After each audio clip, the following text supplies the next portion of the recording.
One small step is all it takes to stake our claim on distant worlds. To travel farther than anyone ever imagined. To continue on this great Odyssey.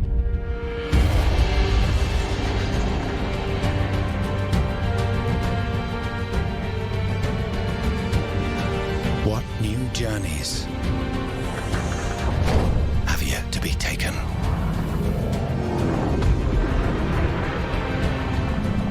What new discoveries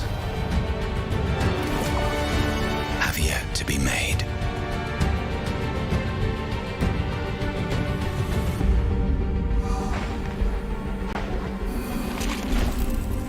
What new dangers have yet to be faced?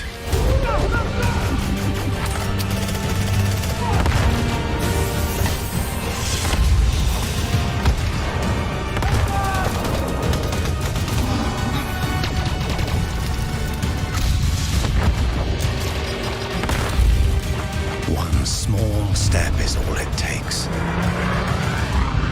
to make one giant leap.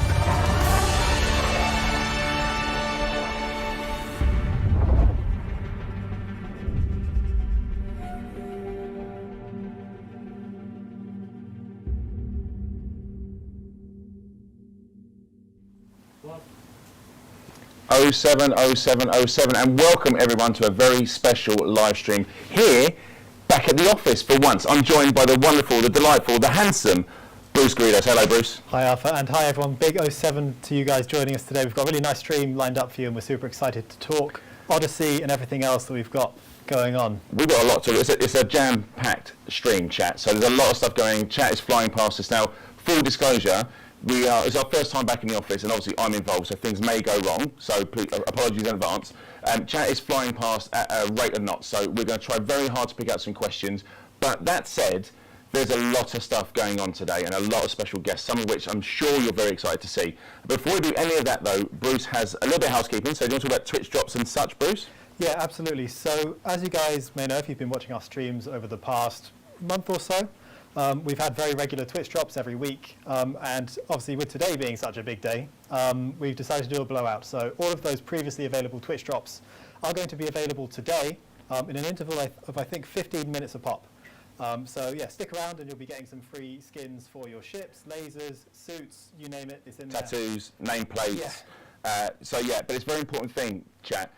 When you are awarded a drop, you must claim that drop to be eligible for the next drop. Okay, so we have a total of 8 drops, but there are 7 actual rewards. That's right, because the last reward is two drops, essentially. Okay, cool. So that's kind of where we're at. So we're going to have some gameplay. We're going to have some of our developers on later on this afternoon. We're going to play some Odyssey. We have some competitions for you. We talked about Twitch drops, and I think that's everything in a nutshell. It's going to be a long stream. So we're aiming for about 2 hours. It's us, so probably going to be longer, but we don't mind because we'll be talking to you guys and playing Odyssey. But before we do that, we're going to get our first guest on stream. So we're going to go away for a very short break, and then we'll be right back with you with our first guest. So we'll catch you in a second, guys. 07.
Touchdown, my heart is beating. See the dust on my feet, feel the weight on my bones, hear my breath in my head. I am free for the first time. Touchdown, my eyes are believing. See my friends on the ground, hear the steps, hear the sounds, watch them fly to the hills. We are free for the first time. Let's start this odyssey. Brave steps in front of me. My eyes so wide to see this future. Let's make this odyssey. Frontiers for us to see. Vistas so wide, this is the future. Embrace the future on this odyssey.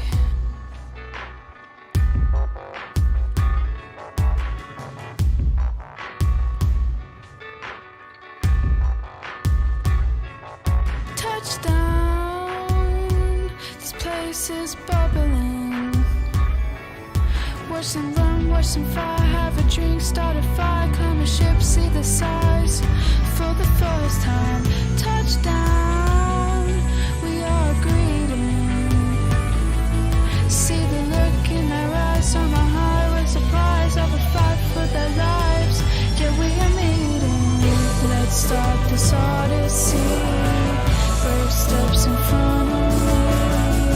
My eyes so wide to see this future. Let's make this odyssey. Frontiers for us to see.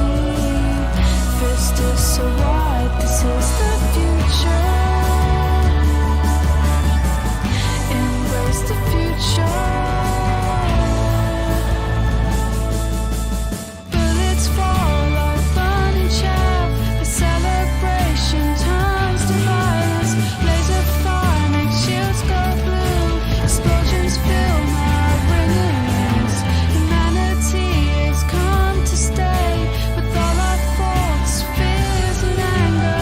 Joy is in this wondrous fire. Or let me slip away. Let's start this odyssey. Brave steps in front of me.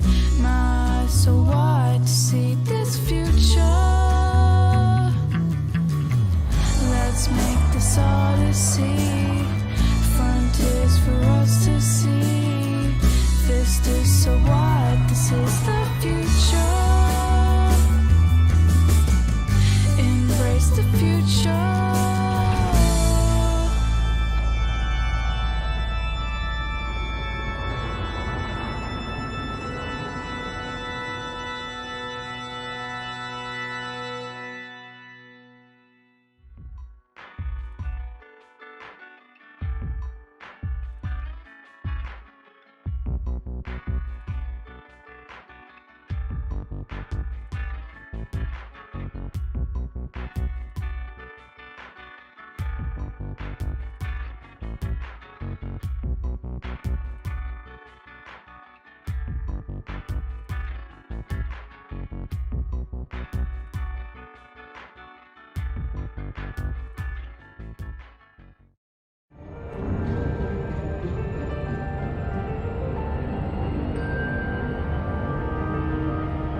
Okay.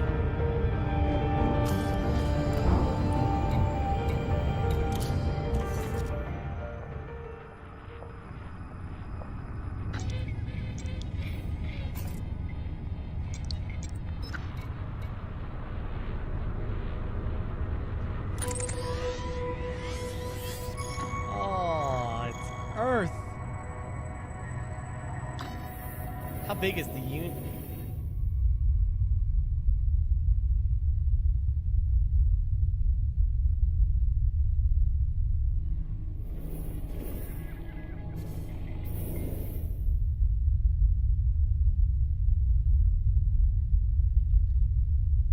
How big is the map?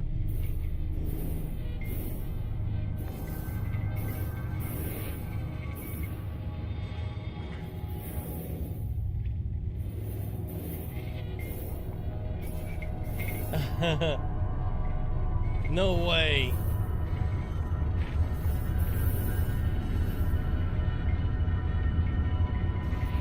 No way. You do not have the entire galaxy.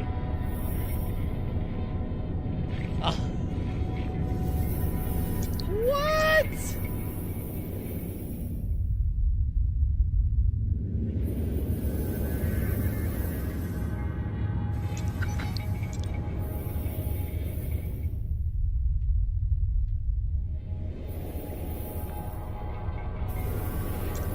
Oh my gosh, you can even go here?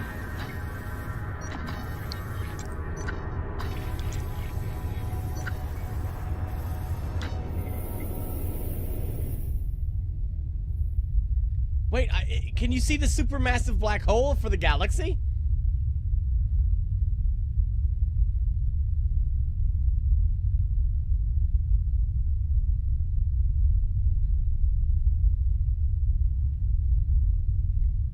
Okay.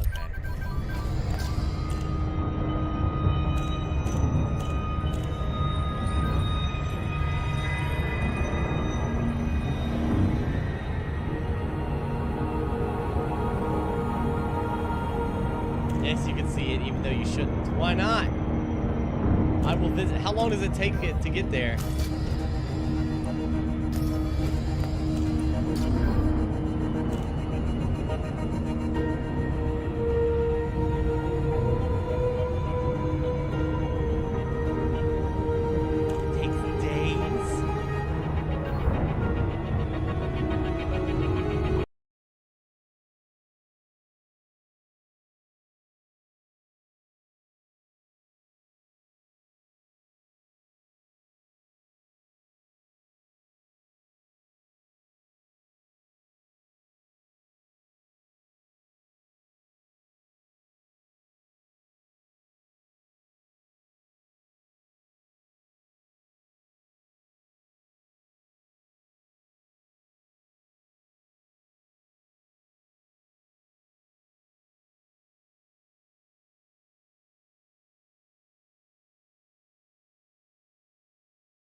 Okay, welcome back. Now I have a special guest, which is obviously David Braben.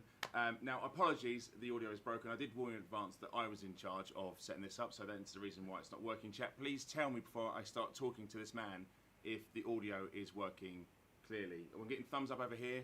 I'm getting thumbs up. It looks like it's good. David, I'm so sorry. No problem. Welcome, everybody. Thank you for coming in. Thank Sorry you. for keeping you waiting. Obviously, it's a big day. It's been a very long 24 hours. The game is out now and in the world. People are playing. There's lots of stuff we want to talk about, but is there anything you want to talk about first and foremost about Elite Dangerous, where it started, where it is now, and Absolutely. so I mean, I think right at the start, huge thank you to all of those people who have been working some all the way through the night. Because let's be honest about it, there are some challenging issues at the moment, but overall, the game is great. I've been playing it. I've had some of those issues, which we'll talk about later, I'm sure. But it's great to see sort of the next step in the journey. Elite all those years ago with Ian Bell when I was frighteningly young and still at university. in the early 80s, came out in September 84, and big thumbs up to all of you who have joined us who played that original game on the BBC Micro. It's amazing actually. You look at the various iterations of the game and look at where Elite Dangerous is now, and the sort of things that we're doing in it are the sort of things that we were dreaming of back then, if you like. So, I'm really pleased overall where we are. I mean, the little bumps in the road will always happen, but the point is, it's actually really good. I'm really pleased with what's there. So yeah, huge, great thumbs up. So I'm a bit of a fanboy, and I'm not going to apologise in advance, because obviously you're one of my heroes, and I've played Elite when it first came out. Now, I've said this on stream before, I wasn't smart enough to play the original Elite when it came out, and I've sort of grown into it now, and I adore it. But is Elite, with Odyssey, is this where you first saw it, when you sat down and like, I want to make this game, and now suddenly here we are these many years later? And I think it is. It's a sci-fi world you can participate in. Yeah. That's the key point, and I personally really love it. Even just everything from the range of things, interacting with other players, looking up at the night sky, and I remember all the way back to the game Frontier in '93. Just it made me change the way I looked at the sky. You look up at the night sky and you think, wow, each of those dots is a system. Yeah. But now in Elite Dangerous, every single one is something you can go and visit, and I find that really a bit mind-bending. It is. It makes you feel a little bit tiny when you look at it, when you think, I can see anything here and go anywhere. And there's some wonderful clips of our community of first-time players when they first have that moment when they're like, oh, I'm in this system. That's nice. And they scroll back and oh, that's nice. And then their face when they see it's actually a one-to-one scale replica of the Milky Way galaxy, I think is absolutely incredible. And I think it's all those things. I mean, and I think what Odyssey does is it sort of reinforces that scale. The first time that you look up at your ship and you realise that just how big these things are. It's not like an Anaconda is up there with cross-channel ferries. I mean, in size. Yeah, I mean, we did a one on stream where we showcased a Corvette, and I started running to long, and I just kept running. I kept running, and I think that's the one thing. And it's brought. I think with Odyssey, the ship is an extension of the player. It's always been the player's sort of personification in game. So to actually be able to get out and stand next to that ship is quite an emotional thing for a lot of players who've been within it for so many years playing. How did it feel for you as the creator? So to step outside your ship for the first time and be like, wow, this is it. I'm in my game. Yes, it's amazing to think. I think for me, it's seeing footprints on the surface of the planet was a nice thing. Hence the opening of the David Bowie themed one where you see the footprint. And because those are the sort of things that they're subtle but sort of mean a lot, if you like, and also the sort of the way you see it just changes subtly, and I think so. Yes, for me it was brilliant. I mean, and I suppose the other thing for me, and that we didn't compromise on those distances. Yeah, that you realise just how tiddly Earth is. And even Jupiter, which is truly gigantic compared to Earth, you look at it in the scale of the solar system, and it's such a tiny dot that resolves to less than a pixel for most of your journey. Yeah. And that's the amazing thing. Just flying around, and even this morning, just visiting systems and that Gothic scale. That when you think actually this planet is bigger than Earth that you're visiting, and you can drive around on it. We got some of it, and to those who were there when we launched Horizons as well, that feeling of driving across, even though you're doing sort of 50, 100 miles an hour in your SRV, it still took ages to cover distances that in the ship it happens in a bat of an eyelid. I do think it is that even more personable experience now, and again, it's rediscovering old locations and favourite locations and going back to places like I've always wondered. And I said this, I think I was talking to Samantha Marsh, one of the producers. When you landed at stations, they were a massive spectacle when you land, and they were always sort of jaw-droppingly beautiful. But you would get in and you go to your menus and you get out again and explore. But now I want to land and I want to get out of my ship and walk around these stations. But this is my favourite.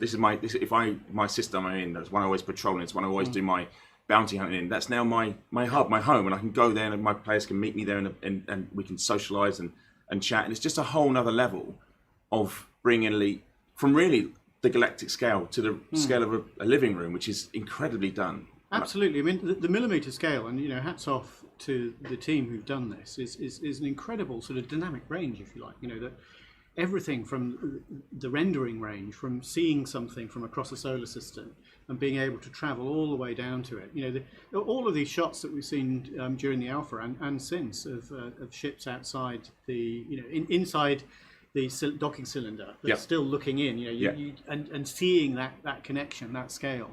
And landing on a pad whilst you're standing there outside a base. I think all of those things. You just get that emphasis, feeling of that, almost the Wild West feel you get with a lot of these bases, and the way the bases, you can quite clearly see that they're sort of systematically containerized almost. So you can see how they were built, and I love that sort of implied story as well as the actual story. Where you're seeing how things are put together. And also, it was interesting. One of the things where looking at the different layouts of the different surface bases, and they're all very different. Actually, you want things to have certain degrees of familiarity, just so that you can find out what you're doing. So the big writing that says HAB and power and all that.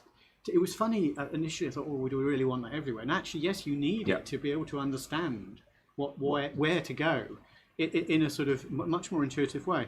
So I think overall, it's been a tricky journey, obviously, because it's a huge, great achievement.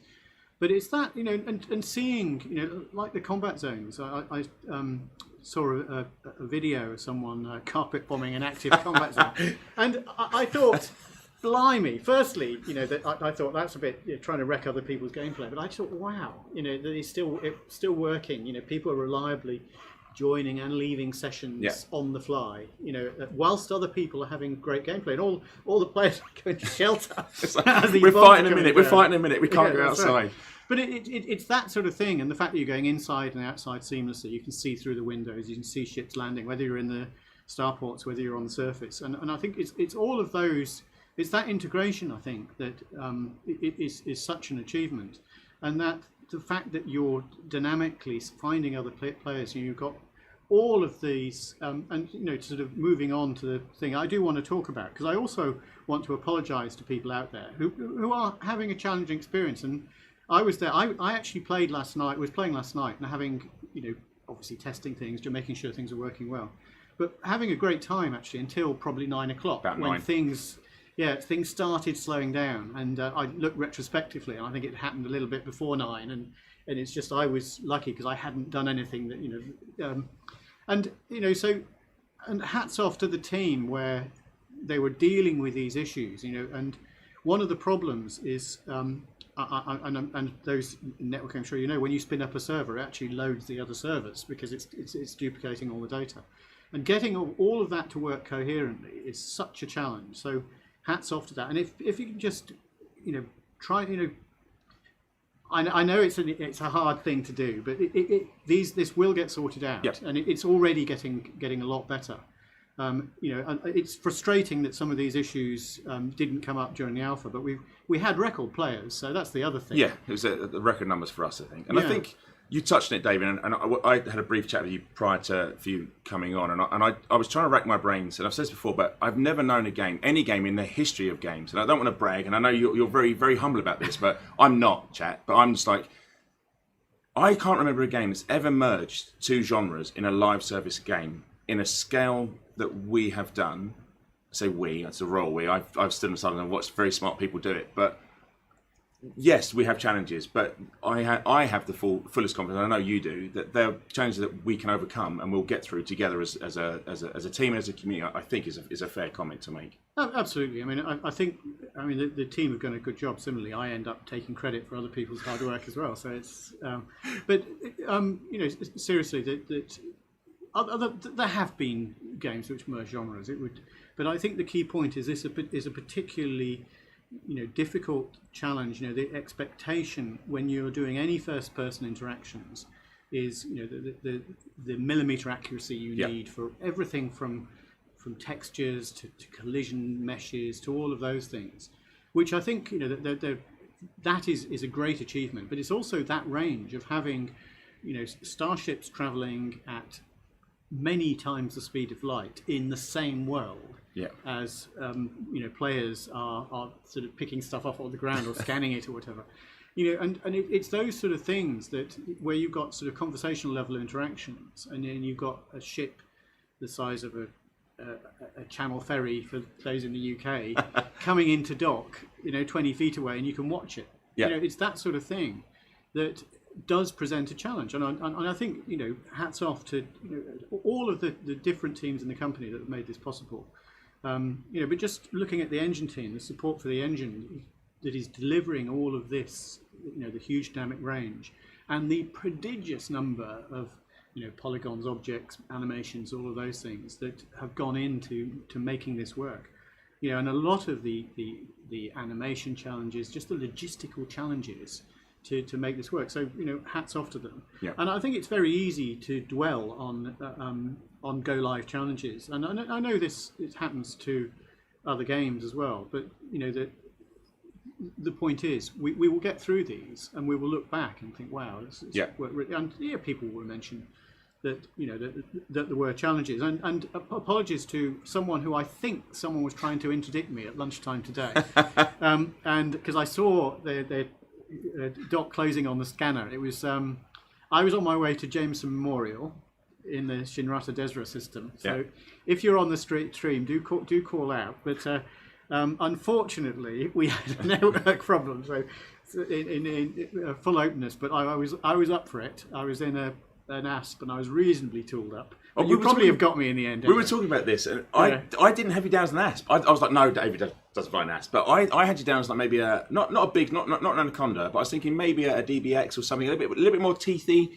But no, an ASP. I like the ASP. I like the sound of the ASP as well. I mean, during most of the alpha, I was in a Cobra, but with a beginning position. Right. Yeah. And actually, it was quite funny because I'd got so used to not using things like the docking computer or the Super Cruise Assist.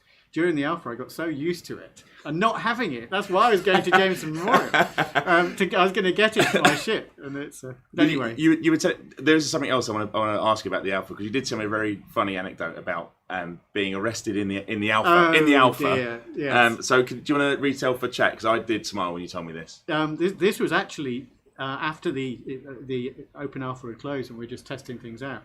And I'd gone to one of the prison ships, but because I had a beginning ship, I didn't have enough. Everyone says keep your rebuy money and all this sort of thing, feeling like a hypocrite. But I didn't have much cash because I just bought some fancy weapons.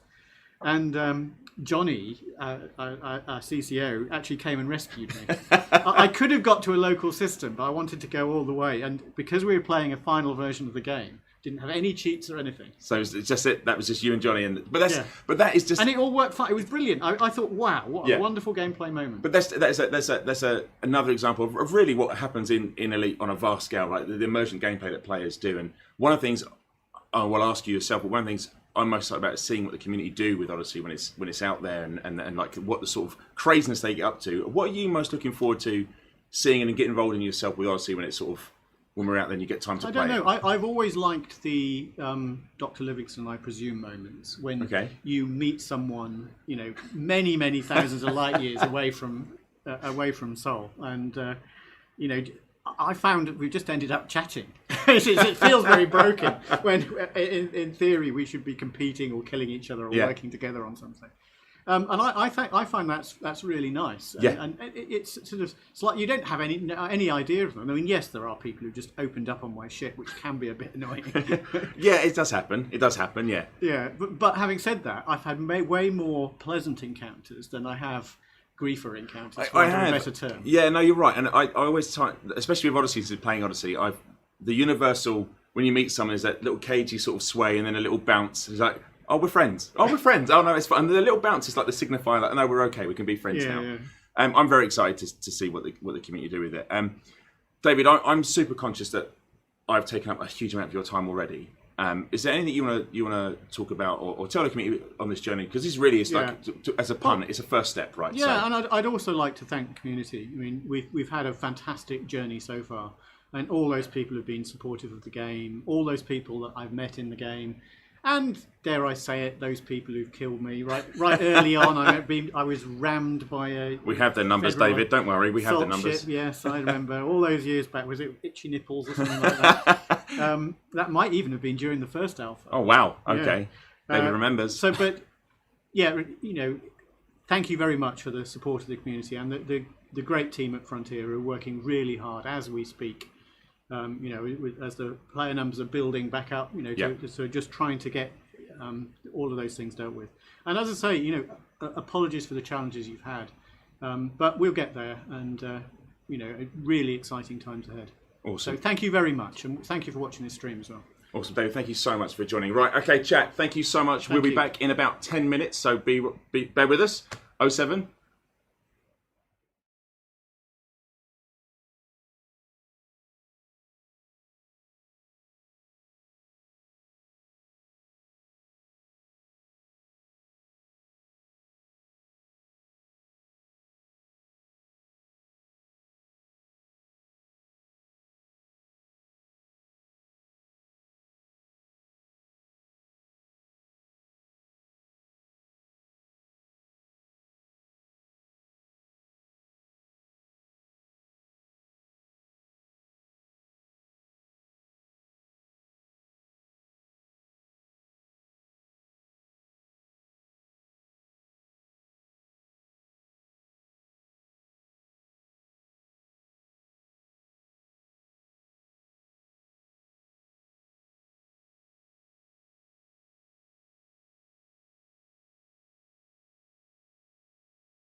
And we're back.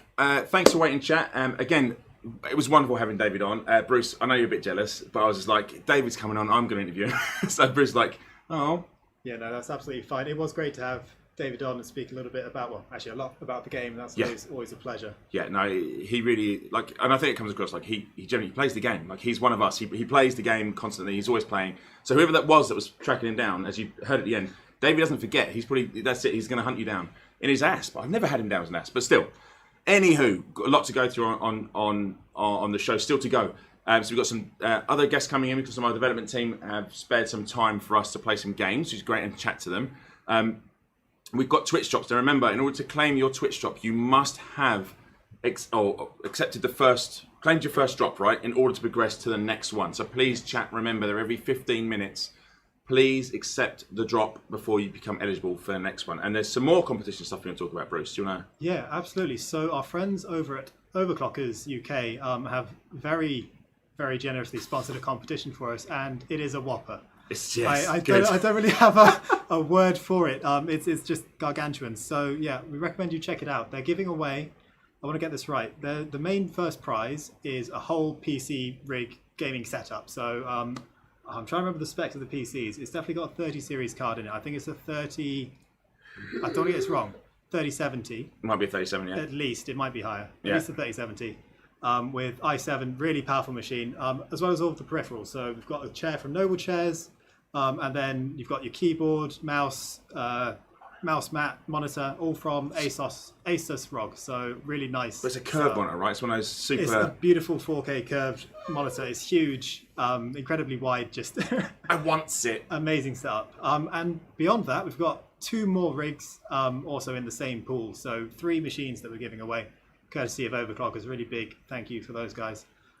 We've got that all on our forums. I think we put out a Steam post about it, so you'll be able to find it there, or our social channels. If you scroll down the timeline, you'll find a link to the Overclockers competition. Yeah. Make sure to get involved. Yeah. Give it a look. It's a few clicks and you could win yourself sort of the ultimate gaming setup. Right. It's not just a rig. It's everything. Yeah. It's everything. Now, why we're a bit longer in the interlude, because I did grab David. So if you, not physically, that he would definitely beat me up. I'm glad you paused. Yeah. So you may or may not have seen it. We've got some wonderful terrariums that we've been sending out, and we have a one that we've had in the office that we want to give away to someone who's watching today, or it might be someone later on, actually, who takes part in competition. So the terrariums are really to celebrate, obviously, Odyssey and being able to land on distant worlds and sort of seeing, just taking foot the first time and designing your own planet, every planet being different. So in this little kit, say little, it's quite large, that you've got sort of sands, rocks, a little cobra, which is really sweet on a stand. But the best, and I'm going to show you it. I don't know how much of this will come across on stream, but it's been signed by. Maybe I can zoom in. Oh, hang on, it's live stuff. It's like. Oh, sorry, that's. Hang on, let me just make. I use my good hand. I can't really move the camera, so you have to bring it a bit more center. Oh, good. Right, so over here. Yeah, that's great. How's that? Right. So it's actually been signed by David. He very kindly signed it for us. So one of our audience will win this. And inside, I'll just give you a little sneaky peek. Inside is everything you need from our friends at Vista Genomics to build yourself your own little terrarium. So there's your instructions there. There's a little cobra. I won't take it out because I'll probably break it. There's your moisturizer, and there are, of course, your plants. So you just set in there. So it's actually a wonderful, wonderful piece, and it looks really nice on the shelf. So there we go. Now I'm going to try and close without breaking it, Bruce. There we go. There we go. Right. So that's that. So Bruce, what comes next today? Next, so as we mentioned at the beginning of the stream, we have some wonderful guests from the dev team. 3 of them, I believe, if they're all still online with us, waiting in the wings patiently as Arthur broke the audio. But yeah, we're going to have them on, do a little bit of a play and a bit of a play with Odyssey and talk to them about its development and just enjoy ourselves, really. Do you know what? As I said that, one thing I realised, I was like, when you talk to someone like David and the devs, and you see how super intelligent they are, and they're building this literal universe in a disk space, right? And I can't even set up a microphone. It really lets me know where I am on the level. Like I'd sit down and I couldn't even set up a microphone, and these guys are literally building an entire galaxy for us to play in. Right, so we're gonna go talk to some more smart people and play some video games. We'll be back in about 5-10 minutes, chat, as we set up. Keep watching. You'll still be eligible for your drops as they come in. Claim them to get your next drop. Be with you in 5 minutes, chat. See you soon.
07 chat, thanks for holding on for us. And now, again, I've changed around how we're doing stuff, so let us know about the audio if you're hearing me twice, which will be awful for you. I'm sorry.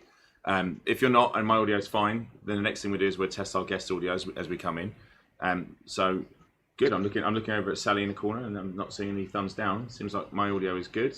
She's waving. Yeah, it's a thumbs up. Good. Awesome. Fantastic. Bruce, and you're here, sadly? Yes, I am, and I'm hearing myself and you twice, so double the fun. Double the funsies. Right, so ahead of this, we got some introductions. Now, I can't see the stream, so I'm not sure if everyone's on screen yet. Zach gives me a thumbs up. Everyone's on screen. Okay, so we're going to go left to, well, my left to right. Who knows what's on screen. And do some introductions. So I'm going to start with Darren. Darren, do you want to say hello and introduce yourself? What do you do? Where you're from? Etc. etc. I think my mic was muted there. It's lockdown rules, Darren. Don't worry. It's fine. It's what happens. So I'm Darren Hello, and I'm a senior designer on Odyssey. Awesome. And what does the senior designer do, Darren? How long have you got? Apparently, a lot of time. So a lot of stuff I work on is very much system driven. So it's looking at all of the macro moving parts and how they sort of feed into each other, how different gameplay loops feed into other gameplay loops, how that sort of feeds into the BGS, and that's a lot of stuff that I've been working on over Odyssey. Okay, cool. And we'll talk to you a bit more about specifically about BGS and crime later on as we sort of move on. And then to your right on my screen, I have Felix. Felix, lovely to see you again. Do you want to introduce yourself and let people know what you do? Yes. Hi, I'm Felix. I'm the lead animator, and in layman's terms, I'm responsible for anything that moves. But only the pretty stuff. Yeah. If you see anything move badly, then that's underlying code. I'm glad to see the one team ethic is working really strong here.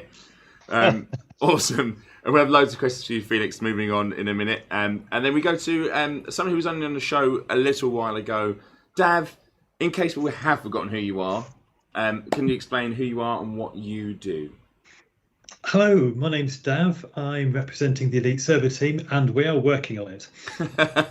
Yes, you are. I mean, it has been, jokes aside, it has been a very busy 24 hours for everyone, but your team in particular. I just want to say thank you from everyone. I know you guys are up against it, and I know you're working absolute magic to get things back online and come around. It's not an easy task, as David alluded to, but I know our community are very thankful for the work we all put in, but at this moment in time, particularly your team with what's happening. So thank you so much, Dav.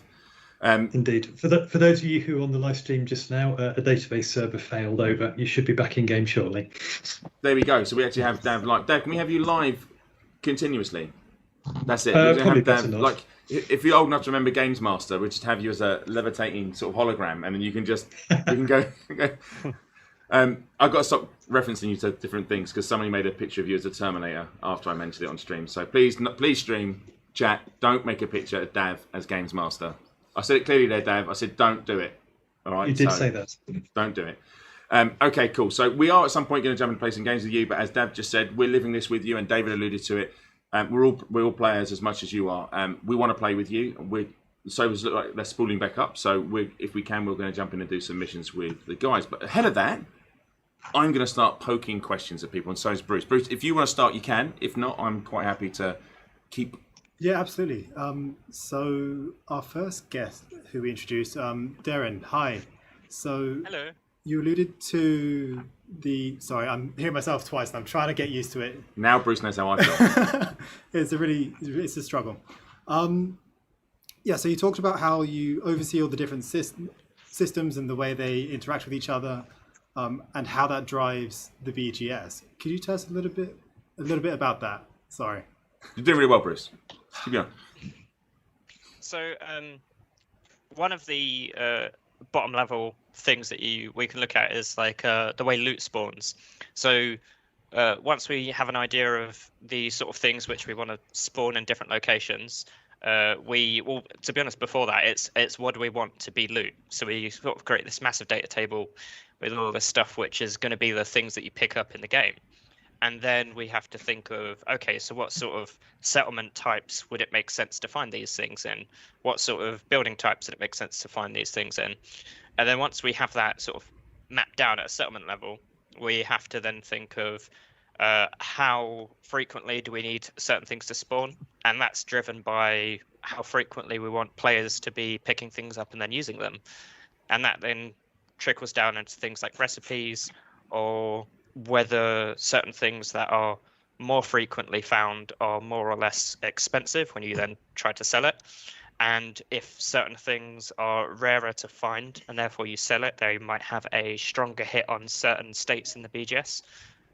So all of that starts at like this very low level of what loot do we want in the game, and then that trickles down into loads of other systems of what they push and pull. Wow. And ultimately that will have an effect on things like factions going into certain states because of what players might be able to loot at one settlement and then sell at a station.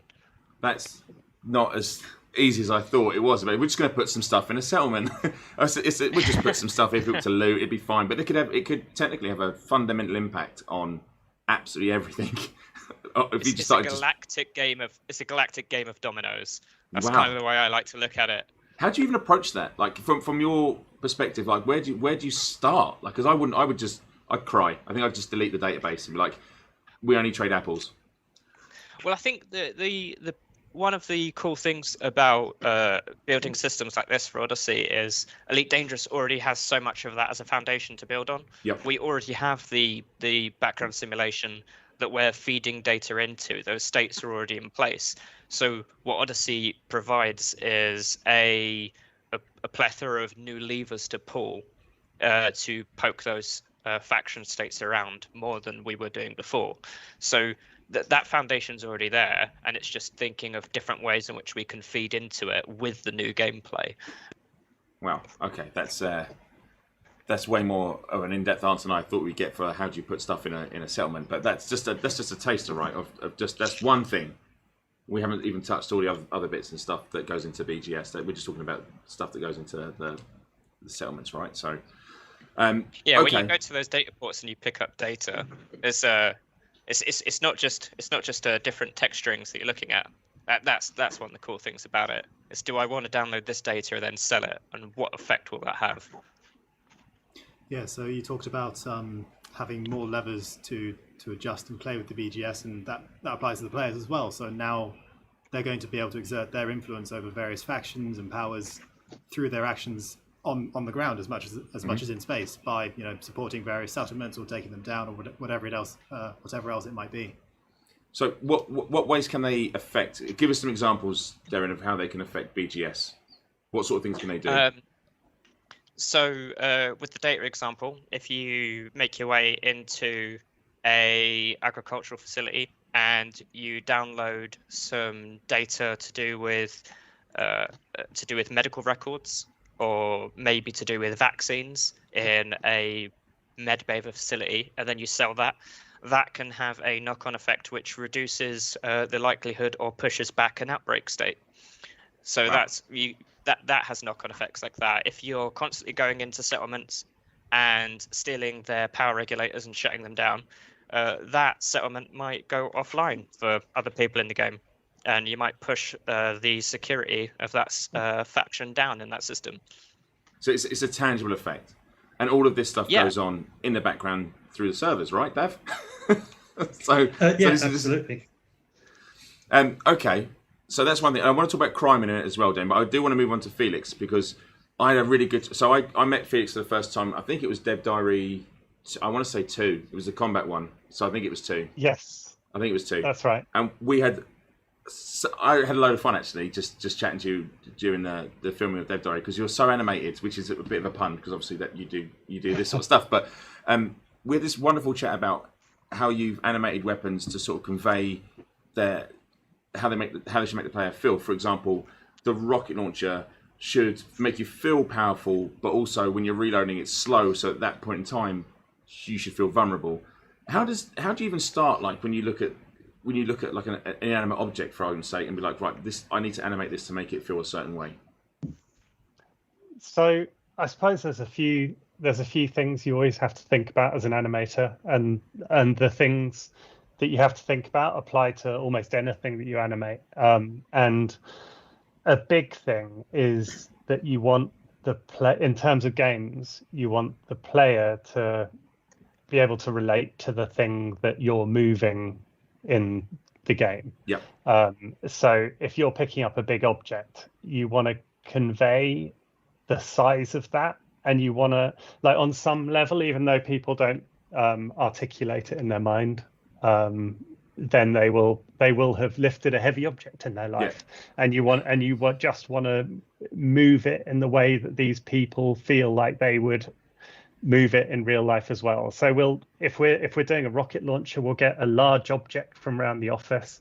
I think we got a bench that was knocking around, and we'll lift up the bench, and we'll film it. And if you get good reference, then that's half your job, because if you follow that reference, then everyone knows what it's like to pick up a big bench, right? Apart it from doesn't Bruce. matter that Bruce doesn't lift anything. He doesn't even lift a finger to help.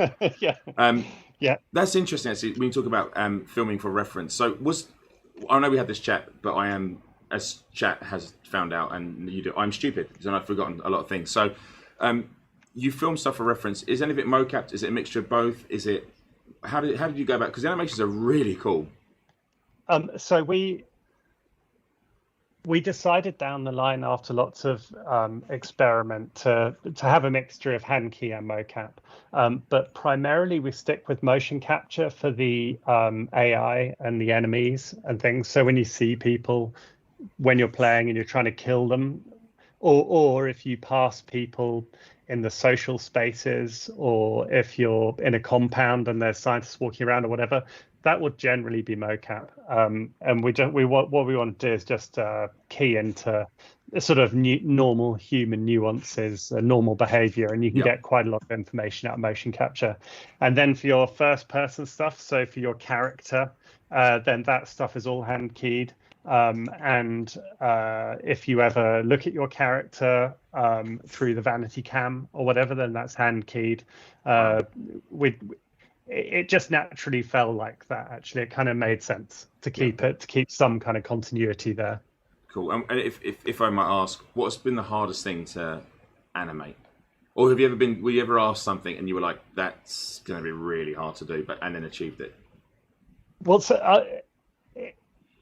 it's not going to be the answer you want, because there's not one thing, but it's more of an airy-fairy answer, which is that it's very hard to be as responsive as you need to be for gameplay. So when people are playing a first person, then it's all very twitchy, and people are changing their mind constantly, rattling through weapons, deciding on things, and actually just trying to get the things to animate correctly, but respond to how people want things to respond. Yeah, that's the tough thing.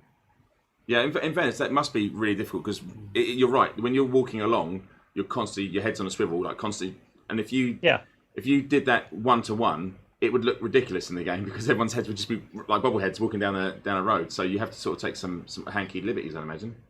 Yeah, that's right. And as an animator, one of your big tools in your artillery is your anticipation for an action. So say, for instance, you're going to jump, then you telegraph that to a player by coiling up like a spring, and then you release the energy as you jump. You can't have any of that when you're responding to someone pressing a button to jump. That's the anticipation. So you have to kind of put it on the back end. You have to put the movement into does that hurt? Because I guess you're an artist, right? So does that hurt when you have to compromise that, and you're like, I could make such a beautiful jump animation, and like, yeah, but we need you to press a button. It's so painful, I can't even tell you. If you want to see a grown man cry, I'm glad I brought it up. Then we can carry on talking about it. No, okay. It's fine. It's fine. You find ways of compensating for it. You balance it out in other ways. You make other actions bigger to make up for the bits you're losing. Sure. Any questions? Sorry, Bruce, I'm just monopolising. No, that's great. I was just listening intently and enjoying learning about how animation works, because obviously it's not my field at all.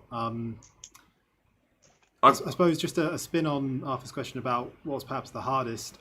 Instead, which animations that have gone into Odyssey are you most proud of or have most enjoyed adding? So I think the nice ones. I think the immediately nice ones were the first person gun animations, because they're the ones that are up in your face. You know, they're in the camera. There's some really nice audio that goes into, and it's always nice to do a nice animation. We've got a very talented animator called Oscar, and he did a nice reload for the laser rifle, and it looked really cool anyway. And then audio had to go at it, and then it kind of doubles down on that sort of visceral experience of metal clanking against metal. Just to go a bit deeper in that, how do you start with like the animating of the weapons? Are you given a brief on like, so here's Takada, the laser weapons are very sleek, and then you come up with the idea, or do you see the weapon as in sketched out, or do you sketch it out? So there's a lot of questions there, Felix. I'm just going to keep asking. Sorry. No, that's good. No, these are good questions. I can speak for ages. You have to just stop me when I get boring. Dad's on the button. Don't worry. He's got a red button for you. He's primed and ready just to drop you off camera. So I suppose the process starts with whoever has the original idea. This is going to be design based generally, because someone's going to say, okay, we're going to have 3 types of weapon to balance, and immediately you need to respond to that. You have to say, okay, we need a rule set for each of these weapons, and we need each weapon to be consistent when you use it, and that means not just through effects you might add or audio who have their own consistency to deal with, but that's in the actions you have. So you might be dealing with magnets like the laser weapons, or you might want the very kind of guttural kinetic weapon, which is kind of one you might be more familiar with, and the plasma, which is kind of heavier and gloopier. There's more of a travel time with the bullets and things. Yeah. So you have these rules that are fundamental, and you have those in the back of your mind, and then with those rules you then take it to really just playing around with filming reference. So we'll pick up weapons which HR are constantly bothering us about. And I mean, it sounds like a legitimate query. You have a room full of weapons, Felix. It totally is. There's a period for like a couple of weeks in the office where you're just getting emails like every morning saying there will be people running around the office with guns. Please don't be alarmed. Or like you go into the car park because you want to like pop out for lunch, and you're like, oh, okay, just got to wait because they're filming some like mocap animations by the cars. Because you need the space for some of those massive movements. Yeah, that's it. We get emails from HR saying, were you in the car park again? And we're like, no, not in the car park. Dennis, you better own up. I was like, oh, hang on, we better call the police. If it wasn't our team, and there's a heavily armed squad of people in our car park. Cool. All right, Felix, we'll come back to you in a second. Dav, I've a couple of questions. Sure. But these are more like broad scope questions, because I know you like those, because I'm super vague. I often message Dav with stuff like, Dav, can you fix this particular thing? And Dav's like, can you be actually specific, and I can help you? And I'm like, not really, no. So this isn't your first rodeo, Dav. You've done a few launches on Elite. Talk us through sort of the mindset of your team and sort of what goes into sort of preparing and stuff like that. And I guess it's, you don't know until you know, right? Until you press that button, then you have to react, right? Because it's like the best laid plan never survives first contact, right? And that's, I guess, what a launch is. It really is. So most of the first thing that passes the server team is tea, lots of it. So we always try our best to prepare for every launch of Elite Dangerous. And Odyssey is obviously the latest and greatest of these, and probably the biggest we've ever done. Maybe Horizons, but no, Odyssey is just unbelievably massive. Yeah. The work of a cast of 100. But all of our best laid plans, it's always the unexpected or the unknown unknowns that surprise us in the nastiest ways possible. Yeah. So all the way through the public alpha, we had lots of players helping us test individual game mechanics and flow, and basically testing the code for correctness, ironing out exceptions, crashes, all of that bad stuff that nobody wants on a release game. And then yesterday afternoon, we channeled a lot of the server capacities that we scaled up for last autumn when we were free on Epic Store for a week, and we said, we need to be at least as big as that, if not bigger. So we contacted Amazon Web Services, who do all of our hosting, and said, we need more. And they said, you've got lots. No, more. So we scaled it up almost as big as it would go. And then something completely unexpected started to struggle under the strain of the shared galaxy. Because there's a lot of players, right? We were peaking at some huge numbers yesterday that I was looking at. There were quite a few players yesterday, absolutely. I will not refute that. But some of the capacity issues that the team are still wrangling at the moment were not directly related to the number of people in the game. It didn't help, but it wasn't the sole cause. It's complicated. It's complicated. It's smart. You can explain it to me, Dev. I wouldn't understand. It's an entire hour's whiteboard session, and I'm sure we'd have lost the audience long before then. Cool. So, obviously, you've played Odyssey a fair bit. You all have, actually. So this is going to be a question for all of you. What do you like doing? And what would you say is your forte? Darren, because I see you're struggling with that question. So I picked on Darren straight away. I was sort of just waiting, and I was just like, there's three of us. He has to pick one to start. I really like the sort of sneaking element in settlements, because I quite like when I'm sort of playing on my personal account. I sort of more of the chilled, laid-back sort of approach to Elite, because I play a lot of games which are like really, really intense. So going out and exploring's like a nice sort of chilled session. But when you sort of map that to the on-foot game, I sort of like trying to avoid the gunfights and actually think, oh no, actually I'm gonna sneak around. It's not necessarily that I avoid the violence, because you going in and getting like a sneaky assassination without anyone seeing, and then like calling a taxi and leaving, is an awesome feeling. Like that's really, really cool. Just Space Ninja the whole game. The Space Ninja part was really sweet-ish, but the bit before it was really quite sinister. It was like I don't avoid the violence. I like killing people and sneaking off in a taxi, and I was like, okay, Darren, right, this it's not owe Darren any money. Dav, let's go to you. Sure. What sort what are you into? What's your gameplay style? When we're not fighting recalcitrant database cluster nodes, I would say I am more of a grunt who likes running and gunning, believe it or not. Whilst I do love playing FPS games that require a little bit more utility of game mechanics, like Cyberpunk or Deus Ex and friends, I actually quite like the drop-in, drop-outness of being able to just drop into a dropship and just run around the conflict zone and go zap, zap, zap, zap, zap, and click on the man's heads.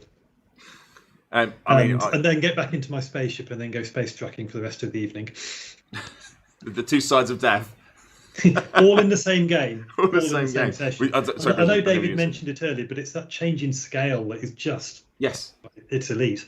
Yeah, no, it really is. It really is. Sorry, Bruce, I'll cut you off then. No, nothing really to add, just to say that we got a little bit of a taste of that. We did. Yeah, it was a couple of weeks ago when we had Dav on for some Conflict Zone. It looks like we're actually, before we move to Felix, we might actually be able to get in-game and show a little bit of gameplay as we go.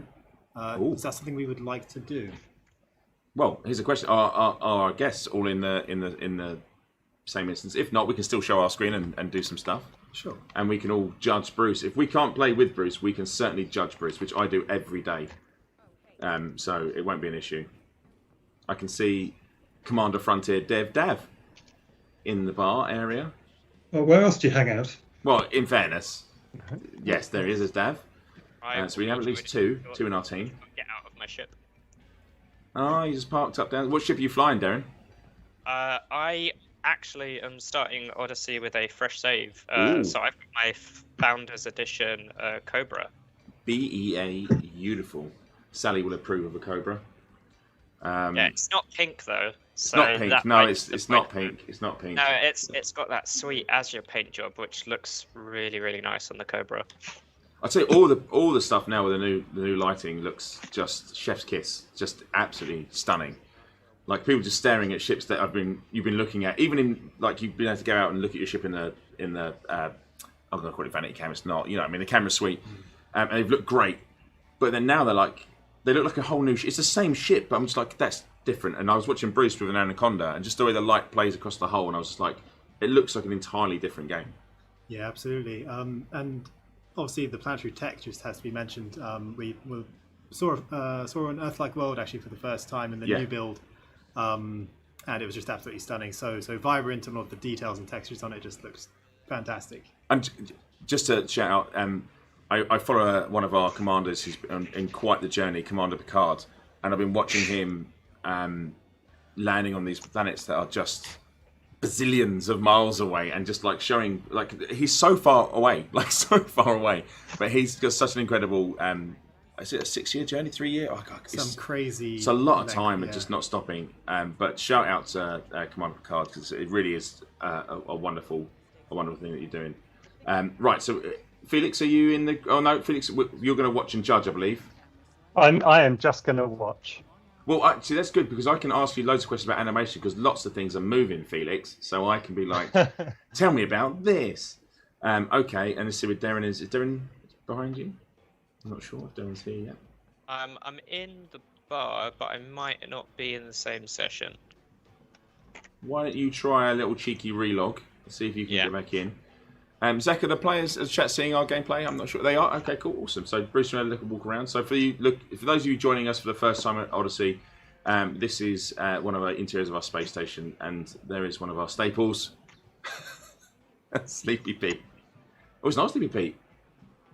It's one of Sleepy someone else. Sleepy someone else.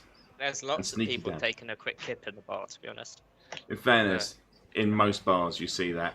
I'm not sure. I need to get this confirmed, but I think they've done some stuff with some of the sleeping people. There might be some extra audio or some animations added in. I'm not sure. I know Piers was very keen, but we'll see. See what got in. But yeah, I get blown every time I look at this. This is absolutely stunning and live, right? So if you fly in there, you will see the ship fly in. You can come up to the glass and you can see the people in the bar. Absolutely stunning. So we're going to see if Darren can relog, and then we're going to take a mission. Bruce, whilst Darren sees if he can relog, do you want to see what mission we're going to take? Sure. So we can approach some of these mission givers and see what they have to offer us. So let's talk to Mr. Darwin Pickett. Picking up a mission for Mr. Pickett. Right. He wants covert espionage done.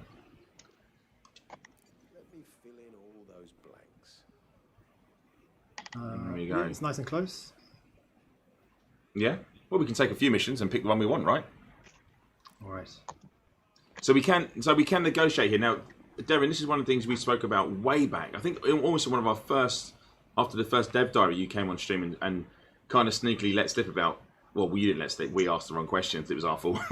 And we talked about negotiation, right? Is this something you're involved in, or was this somebody else? That wasn't me. So I was on the one after the first dev diary where I was having a chat with Mr. Benedetti, Yes. and we were taking a look at some of the first release screenshots. Sorry. I can't remember if it was after the first dev diary or the announcement trailer, but we were chatting then, and I think it was another designer, Luke Betton, that was on chatting with. It was Luke. Can't remember who they were on chat with, but yeah, he was mentioning about the negotiation, which is a really, really cool mechanic.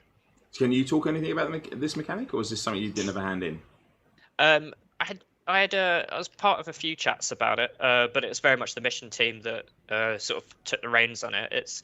It's a mechanic where as you increase your rank in a certain field, you have more opportunities for higher paying missions, and as you increase your rep with a faction, you have a higher chance to wrangle successfully over the price of your mission payout. So if you're cordial with someone, you've got a decent chance of getting a small reward. If you're allied with someone, you've got a really good chance of getting an increased reward. And if you are unfriendly with someone, they'll probably tell you to jog on. Jog on. Good choice of words, Darren. I saw you thinking that through. Excellent stuff. But yeah, I also noticed in the Mahusif list of changelog that went out yesterday that so some of this stuff has been changed for negotiations chat. So in the alpha, everyone just went, you know what, I'm going to ask for the maximum every single time, and it doesn't really impact me. It does now. If you start asking for these things and you fail, it does have a bit of a knock-on effect. So be very careful about working your rep and your rank up before you start asking for the big prizes. And so the increased rewards aren't just credits either, which is a cool thing as well. So we are offering, you can get resource rewards, which are used for your upgrades and your engineering for your suits and weapons. And when you negotiate for better prices or better rewards for your missions, you'll actually increase the amount of those resources you'll get as well. Wow. Okay, so it's a really important mechanic, and one it's not to take lightly and rush into. And just I used to work for someone called All In, because whenever there was a 1% chance of doing it, he'd be like, do it. I was like, that's a bad way to live your life. Like, they're not going to go well for you. So as we're walking around the bar, Felix, talk to me about some of the animations we can see here. I remember from one of Dev Diaries seeing a bar animation. How much of this is you and animated, and how much are these based on people from the office who are not heavy drinkers? It's yeah, it's all people from the office, really. A couple have the lion's share of motion capture. Generally, I'll be at the shoots to sort of facilitate it rather than act in this. So, here's a question. Are any of these you? Like, do you know what particular animation, if you did any, what you did? And so would you spot it in the game? You're like, that's me.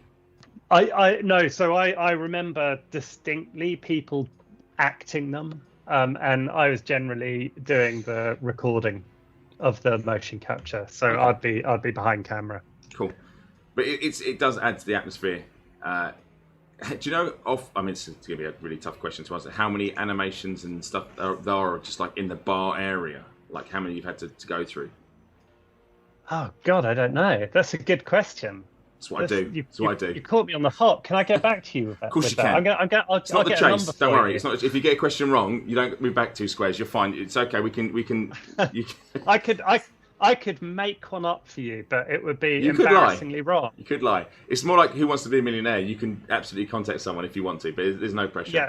There's no pressure. I'm going to contact someone immediately. I'm going to find a very dramatic, if a dramatically large number. Wait a second. Perfect. Okay, so we've got a Dav still. Darren, how you? No joy. You're muted, Darren. I'm not in at the moment. I'm sort of in the game. Maybe if you send me a team invite. Ah, yes. See? Developers, Bruce, big brain. It's not. We don't do that stuff. So, Dav, you'll get one, and then Darren, you'll get one in a second. Yeah, got it. So again, chat, that's why we're doing this. And please remember that Twitch drops are active. Every single drop we've had in the past is active on today's stream. They're 15 minutes apart, but in order to progress to your next drop, you must claim the drops as they come in. Otherwise, you won't be able to claim them. And then after we've done some of this, we're going to talk about how we can win this lovely press kit. Because I forgot, I talked about it, and I didn't say how you could win it.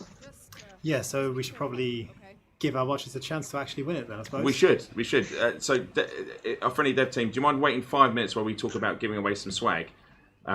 So, Bruce, do you want to discuss the whys and wherefores of this prize? Yeah, absolutely. So in this big box here, which Arthur has very humbly not taken much credit for, but put a lot of effort into putting together and making. If you missed the earlier bit of the stream where we showed it off, it is a really beautiful bit of kit. Inside is a big glass bowl, and that's going to be sort of the foundation of your terrarium. It's all from Vista Genomics, so the idea is that you're going to recreate your own little alien world as a terrarium with your succulent plants in there. It's got obviously all of the nutrients and dirt to put them in, as well as various gravels and mosses and other little bits to really make it look like an alien world.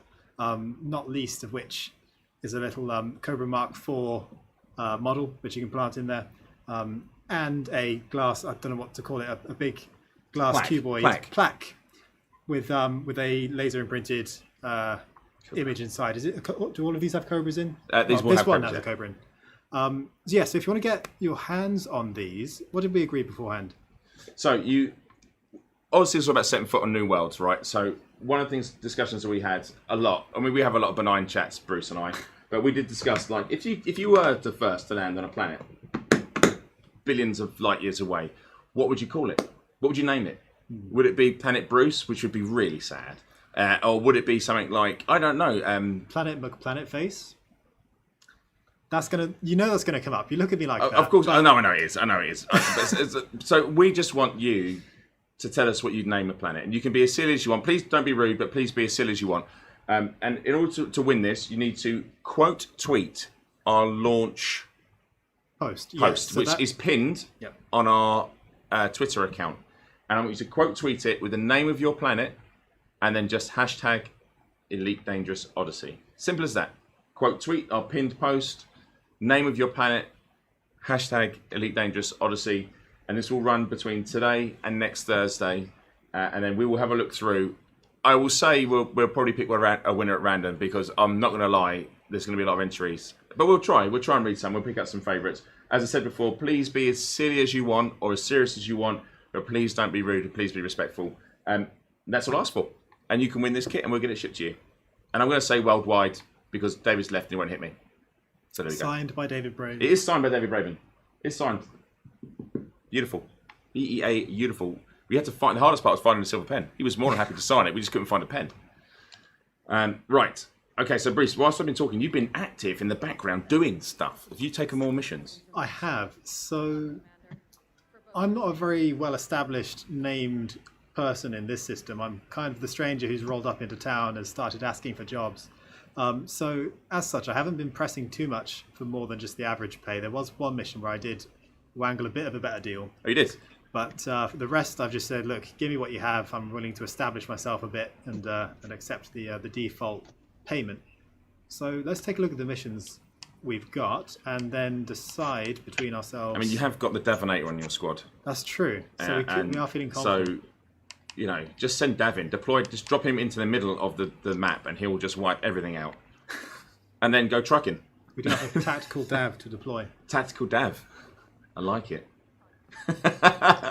Well, maybe our guests can help us decide then. So we have a few missions here to choose from. We've got restoring a botanical market for operation, reactivating the power at a genetics installation, restoring a horticultural biome, or some covert espionage, which means downloading some surveillance data from a data port. What do we fancy, guys? Tricky. I like the idea of repairing a settlement, because it's genuinely quite a nice thing to do, and it will have positive things on positive effects for the faction that control it. Okay. I think Darren is going towards covert, but I just. No, I was thinking you have to check what the faction is that controls it, because there might not be a nice faction. Oh, that's true. Yeah. Yeah, you could easily be thinking, oh yeah, well let's help this faction out, and there's they're an interesting hardened criminals. There's an interesting insight there into the mindset of our two developers. So Dav, mercenary, was just like, I'll go in and just fix it. Darren's like, yeah, but who are you fixing it for? He's gone for the moral choice. Dav's like, I just want the money. I'll go there, fix it. It looks good. There's a reason I don't work in the design team. All right, so we're going to go for a restore and prepare. Mulford Botanical Market for operation. Sure. That's good, because one of the easy names to read out, so I'm pleased you picked that one, team. So, team, it sounds like we're heading to Frigaha. That's Frigaha,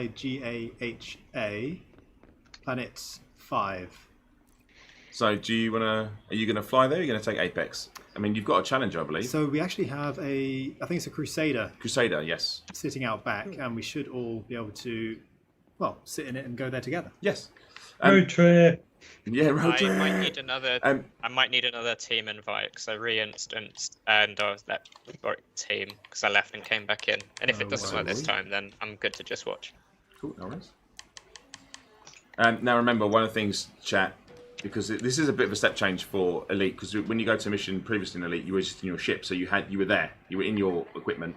Now you have to make sure you've got your loadout. So make sure you've got the right suit, make sure you've got the right equipment. So if you're going to repair a base, make sure you're wearing the Maverick suit, because you're more likely to have to cut into something. If you have got e-breaches, make sure you're using them in case you want to hack in somewhere. There's nothing worse than turning up with the wrong kit on. That's a good point, actually. I'm in a Dominator suit, I think, at the moment. Maybe we want something else. Yeah, I mean, Dav, or anyone really, these seem like benign missions, but there is a chance, right, that whilst we're there trying to repair this settlement, somebody else may turn up, and they may not be there for the nice reasons that you're all there for, right? That is true. I'm dithering between going in my Dominator suit, which you saw me in last time, or going in with something a bit more, utility. I mean, having seen Dav, and there's that clip somewhere of him just stood on the wall mowing down the AI. I think we should leave Dav in the Dominator suit, and maybe Bruce, you take the. I agree with that. Yeah, I mean that's just deploying your resource where it needs to be, right? So I think Dav, if things get particularly messy, we can do that. So Bruce, you're going through you're teeing up some weapons, right? I am. I'm going to bring a couple of weapons, even if Dav is going to be our muscle. Always useful to be kitted out as the utility guy as well. So what have you gone for, Bruce? Have you gone for all kinematics? So I've picked up all the kinematics so far. I think I'm going to go in with a Karma AR-50. I think that's actually all we have at this particular shop. Yes. So.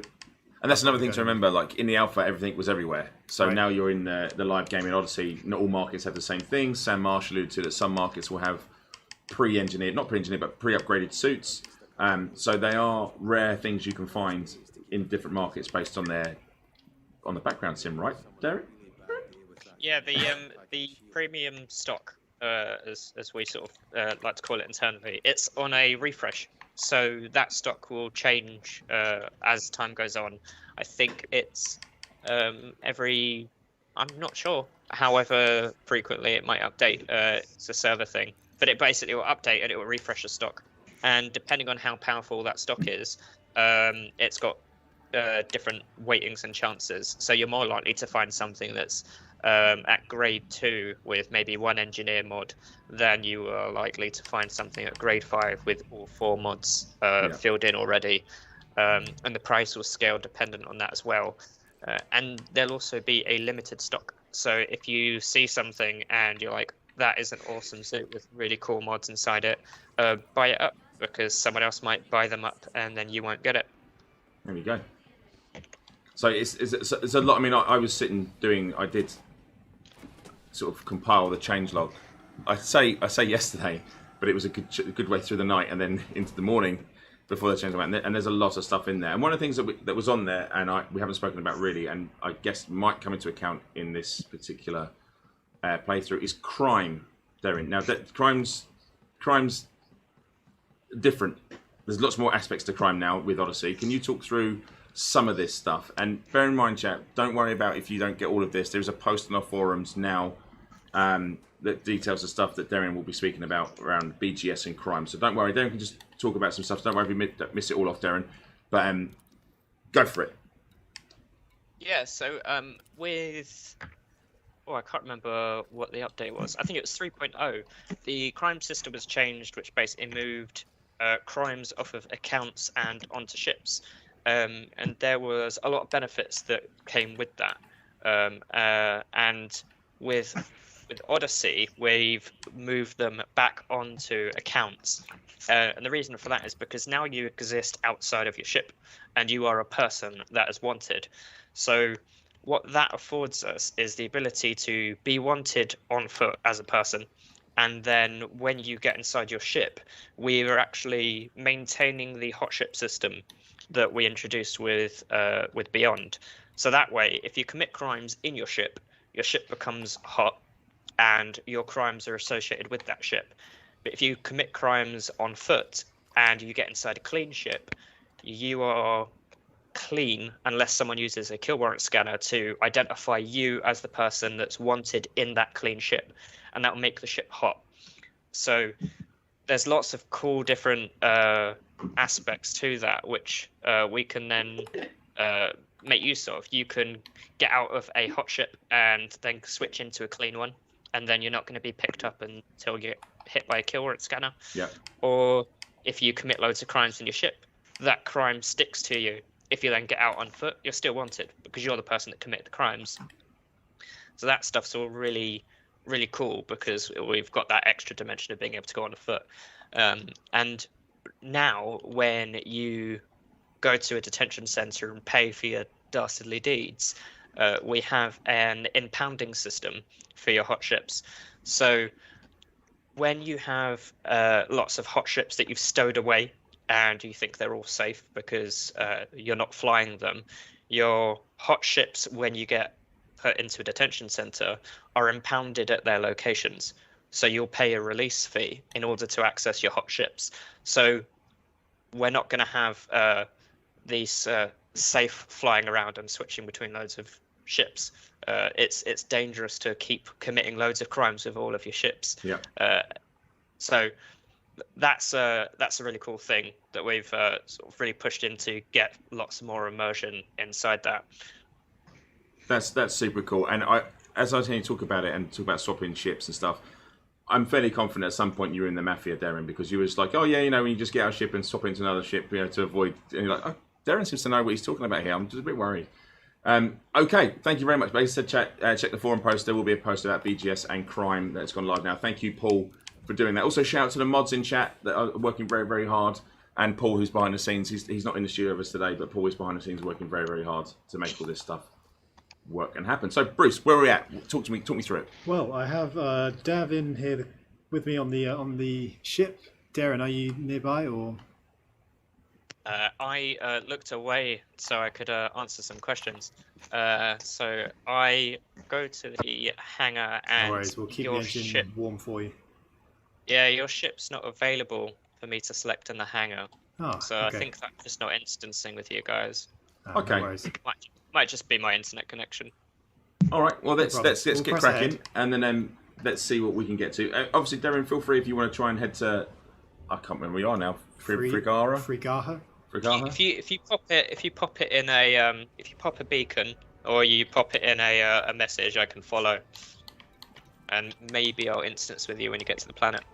No worries. I'm sure one of us can drop Darren a message as to where we're going. I've got Sally on the right, and I can see keys are being tapped. So we're good. Cool. I also appreciate the slow pan around the ship there, Bruce. I was watching. How good they look! I can't get over how good they. Let's just like the flat green, right, or the military style green. So cool. Great name of a ship as well, by the way. Just for full disclosure, chat. That's the name of my rabbit wizard. So that's don't crash that ship, Bruce. Oh no, you say that. I was going to try and fly it through the. Oh no, you're not doing it like free cam. Because we're not under enough pressure as it is, Bruce. All right, fine. Do you know what? Let's do it. Let's do some mail slot stunts on the way out. I mean, I've put my single pip into engine, so I'm wondering if I should have picked shields. I think with Bruce flying, mate, it's definitely shields. Here we go. Right, so we're on our way. Cool. Look at that. I can't every time. All right, so we're not fast. One jump, and we're on our way. I can see. So as soon as I've got in my ship, I can see you guys flying. So I'm just gonna follow your wakes. All right, yeah, that's cool. Bruce has a habit of leaving people behind, anyways. Don't worry. You can fly air support. Oh yeah, you could. I'm not saying it's going to go horribly wrong, but I mean, Dav will be able to protect Bruce, but Bruce could start a fight in an empty phone box, so I'm fairly certain saying it's going to go wrong when we get there. Excellent. According to this, you have 0 turrets, so I look forward to using them. Is it laden with point defense, Dav? If it is, then that's probably something I've set up, because that's how I fly. I just fly with everything is just point defense. I go gadget plasma turret. Yeah, I think we did one of these setups. It might be carried over from the mission playthrough, the video we did. Yeah, I think it is the same ship. It's the same ship. There you go, chat. There's a fun fact for you. This ship is actually the ship that was in the mission playthrough video that we used. So it's probably armed. If it's got weapons, it's probably machine guns, and it will just have point defense on, because we just kept getting absolutely smashed to pieces by the base defenses when we nabbed the power regulator. So there you go. Fun fact. That's the ship from the For those asking about the live game, according to the graphs, should have been back to normal service about 23 minutes ago. Yep. Thanks, Dav. Deputy And Hamster Herder and his team have got us covered. Yeah, and also we are actually in the live game. This isn't a sneaky build or anything. This is actually the live game. We're in it with you. And David said it. We said it. We are living this with you. So we're not trying to hide anything from you. We don't do that. We'll just tell you how it is. The team are working incredibly hard to bring things online and do stuff. And I will chat a bit more about a lot of the questions that have been asked. Read what's coming up. After we've done our mission playthrough, so don't stand by. We're not ignoring you. I'm not ignoring you. We're just obviously you can appreciate today is quite hectic. Hectic's a word. It's hectic is a word. All right, so we are closing in on what was it, Mulford Botanical Market, which doesn't actually sound like a very sinister organisation, but maybe it's a front. Who knows? You just make up your own little backstory. I mean, the idea of infusing something maybe 40% by volume with some botanicals, I mean, I can get around that idea. I mean, yeah, there's a link there somewhere, Dav, right? Yeah, it's got to be. Hang on. For those asking about fleet carriers, by the way, we are sorry for the inconvenience, but we will get them moving just as soon as it's safe to do so. Yep. There we go. You can always spot the things that the faction's making, by the way, to have a idea of what sort of faction they are. So okay. Certain factions that are a bit naughty might be making certain unfriendly things in their settlements. Oh, okay. Oh, hang on. I've live announcement. Felix has the number. I've just dropped him straight in it. Felix doesn't have the number. He's like, what are you talking about? Felix either has the number or he's made a number up. I've got it. Yeah, it's definitely come in now. You're muted, Felix. You're muted. That is a bit of a guesstimate, but it's over 100. Over 100 animations in the bar area alone. Yeah. Incredible. So, Felix, they're going in. Oh, wow, look at that planet. They're going in now. How are you feeling about this? Do you think this is gonna be a mission like butter, go through it easy peasy? So I've got full confidence in our crew. I feel like it's going to be in and out, very easy indeed. If I were in there too, it would not be easy, and I would overshoot the planet, and then I would crash land, and. But it would look great though. But it would look great though. Everyone surrounding me would look great. Yeah. Well, we're going to get to. Bruce, we're going to talk about. Can you chuck us another team invite, please? Yes, absolutely. Thank you. Yeah, I might need another one as well. I think the team broke. You exited or you cancelled it. There we are. There we go. Thank you. So, Felix, just been talking about animations and stuff like that. Was it just the? Obviously, you said weapons. Is it all the animations? So, like when you talk about a locker opening or stuff like that, is that you as well? Is it literally? No, more complex stuff. So locker opening, an artist's eye is usually pretty good for that. So if it's like if it's a one-piece movement or whatever, if anything feels like it needs attention, then we'll take it. Yeah. But obviously, the great amount of time is the organic stuff. And why is that so difficult? Is it because of the shape it is, or? Yeah, just so many things. But so, for instance, animals and humans, we're just really good at recognizing when things are wrong, and we won't readily accept when things are moving wrongly. Yeah. And you've got to deal with, it's a much harder thing gauging things like weight and pacing for a human, for instance, that has just so many bones. Whereas if it's a door opening or a locker opening, you get more leeway. Yeah. What's the hardest thing in general? What's the hardest thing to animate? Well, so luckily we've got a big team of animators, so we can draw. Like each animator has their own kind of speciality in a way, or strengths and weaknesses. Traditionally, like one thing you need to master as an animator is just walk cycles. They are just inherently difficult because you know when someone's walking funny. Yeah, I guess that's one of the first things you see, right? If it's wrong, you know. if you're walking through town and you look at people walk, if someone's walking strangely, if there's even something slightly strange about their walk, you notice it catches your eye. So if you're creating walk cycles in a game where things are regularly the same over and over again, you've got to get it exactly right. Yeah. So I guess it's basics first, right? Make sure that stuff looks exactly right, and then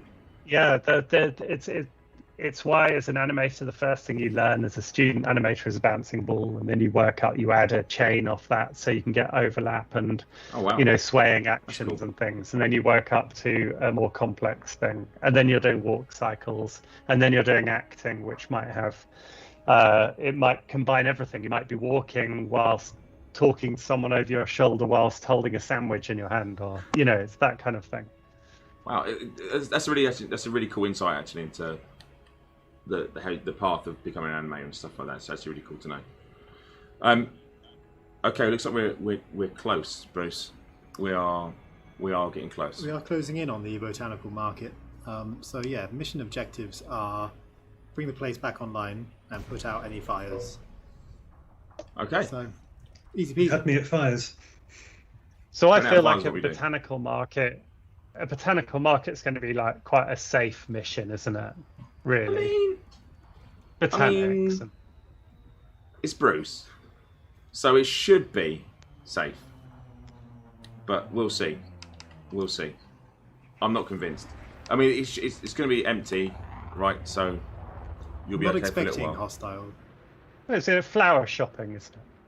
Yeah, maybe it's just a florist centre. That's what it is. It's like Space Interflora. We're just going to help them get back on delivering in time for some sort of celebrations. Darren, I think you were saying something, but you may have been on mute, mate. So I do apologise.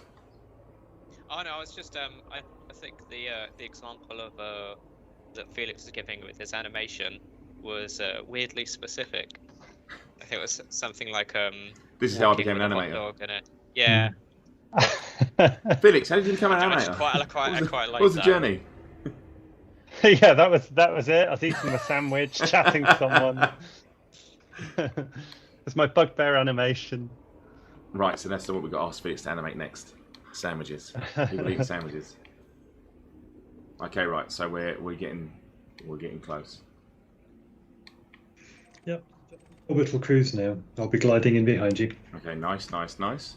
I'm approaching the settlement now. I can see you on the nav lock. Nice. All right. We could all arrive on settlement separate ships and then leave in the same one. Oh, we could. I was going to say, is the settlement I have bigger no than attachment Park? to a ship.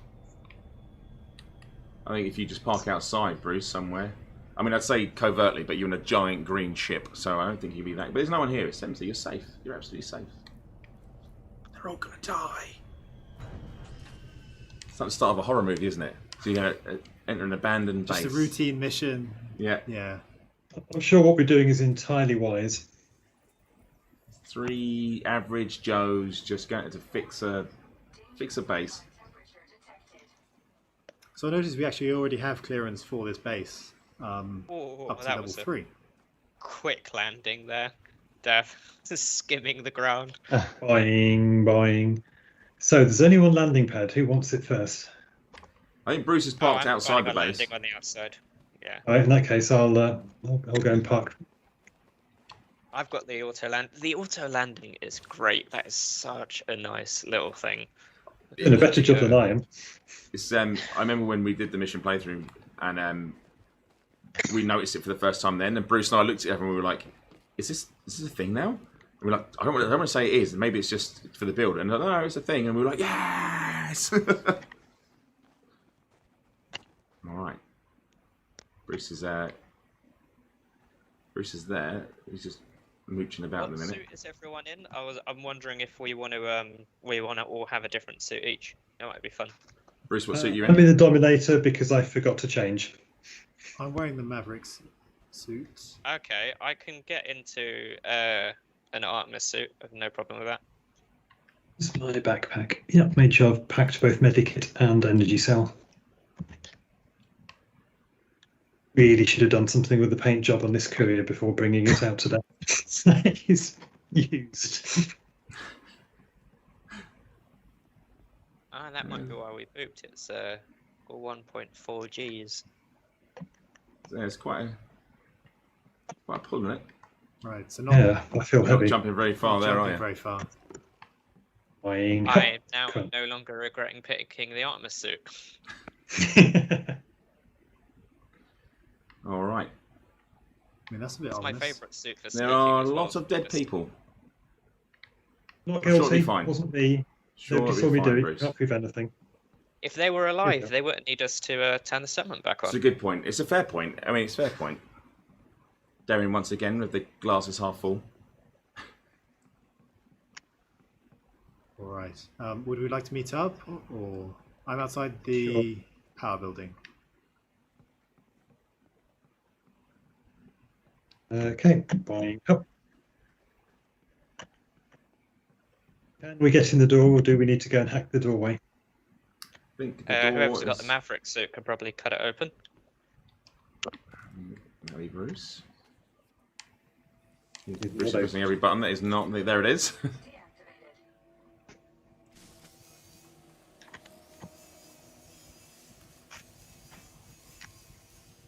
Just making sure the top is done. You're nothing if not thorough, Bruce. Are we at the wrong entrance now? It's a more than one power building. No, there should be more than one power building. Just wondering if Bruce is at a different entrance. No, I don't think you're in this instance, to be fair. That might be it. I don't think so. All right, so now you've hacked the panel off, Bruce. Now you've got to overcharge the door, Indeed. and you already have the security level clearance to go in. So it was gifted to you by the mission giver, right? So you can go in. However, fire. Yes. I've had bad experiences with fire in settlements in the alpha, so Yeah. A lot of people had bad experience with fire in settlements in the alpha. I remember us going on a mission playthrough and being killed through the ceiling. But it's the joys of alpha. So what we're looking for really is to... Can we place this online now? Yeah. So Bruce is now going to pop in the power regulator and bring this baby back online. oh, excuse me. I don't think he minds, Bruce. Okay, we're powering up. So again, chat, please remember, this is us playing the live game. We're online with Darren Helen. I'll get names wrong, so I'm going to say first names. Darren, Dav, and Felix from our amazing dev team. We are playing the live game with... we're doing a settlement, trying to bring it back online, right? A botanical settlement. And it all seems to be going okay so far. We just need to just turn some fires.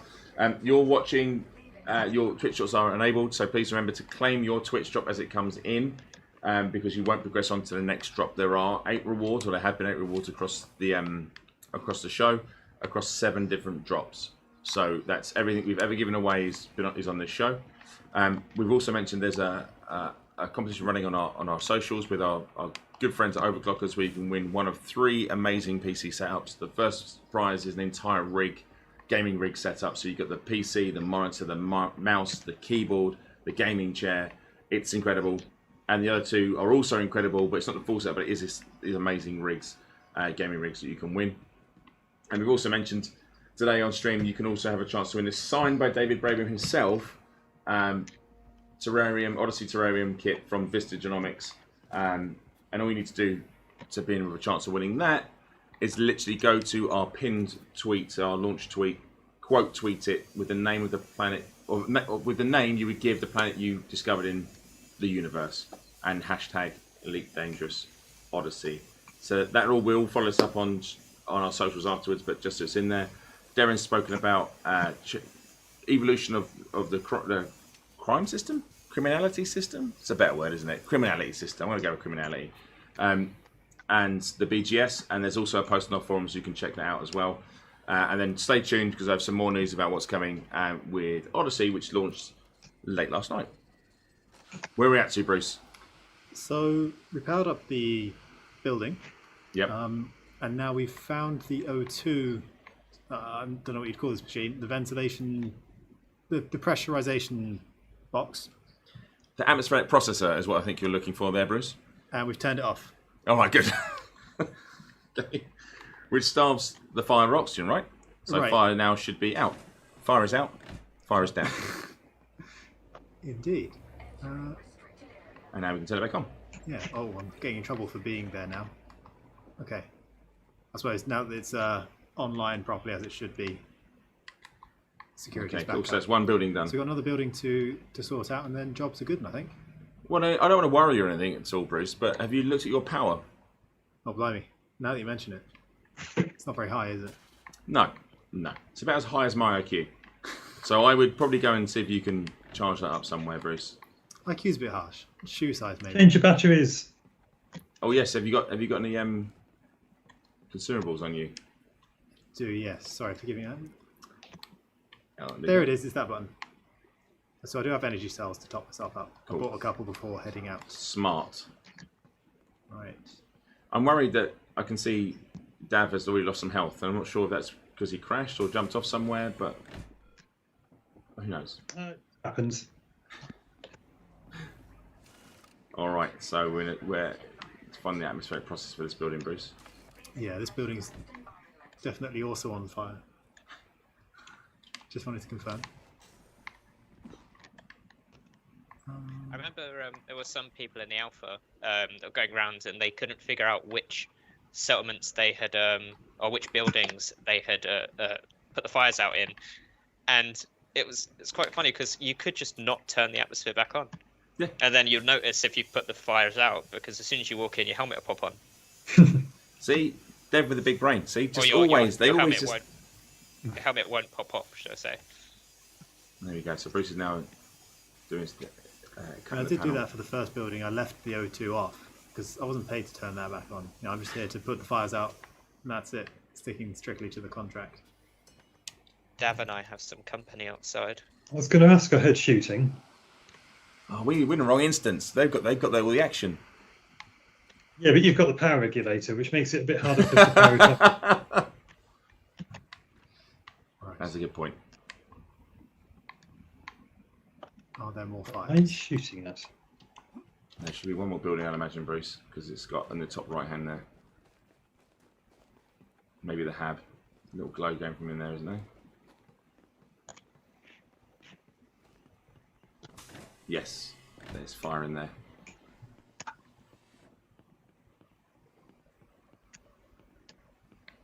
So, of course, if you don't have a consumable, you can find these recharge sockets. But obviously, if you tried that prior to putting the power regulator in, no bueno, you would have got no power from that. So make sure that you there's a real delicate chain of events that you have to follow through, right? You need to have the right kit to cut into the door, to hack into, get past regulator to power up.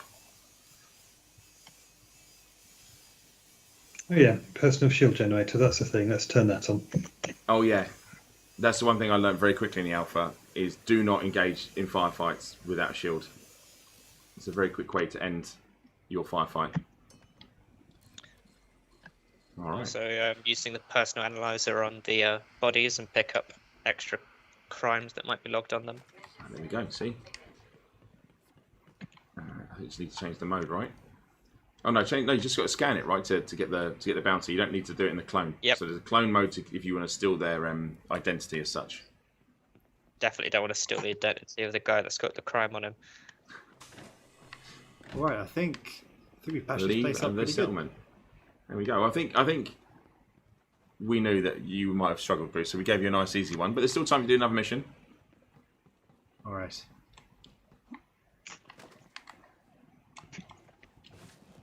Definitely feels a lot heavier here. You know, when you're on a planet with like 0.1 G or whatever it is, obviously you can really fly with the jetpack. But here, like, you're not jumping very far. And it also affects weapons, right? So grenade here will not do what you normally do. Yeah, look, straight down. Whereas some of the other planets, you can literally sting them into the air, which is so much fun. Sometimes the gravity, when it's too low, you overshoot your grenades by such a long margin. Yeah. It's like, I did not expect it to clear the entire settlement. I've done it before with them. I think it was the conflict zone, and I was so happy. I was right as the squad was dropping in. I was like, "This is perfect. I've got grenade. It's ready to go." And as they land, I throw it. It just bounces and just goes off for miles. I was like, "Oh, well, that didn't work." And then the whole squad just sort of turned to face you, and you're like, "Hi, guys."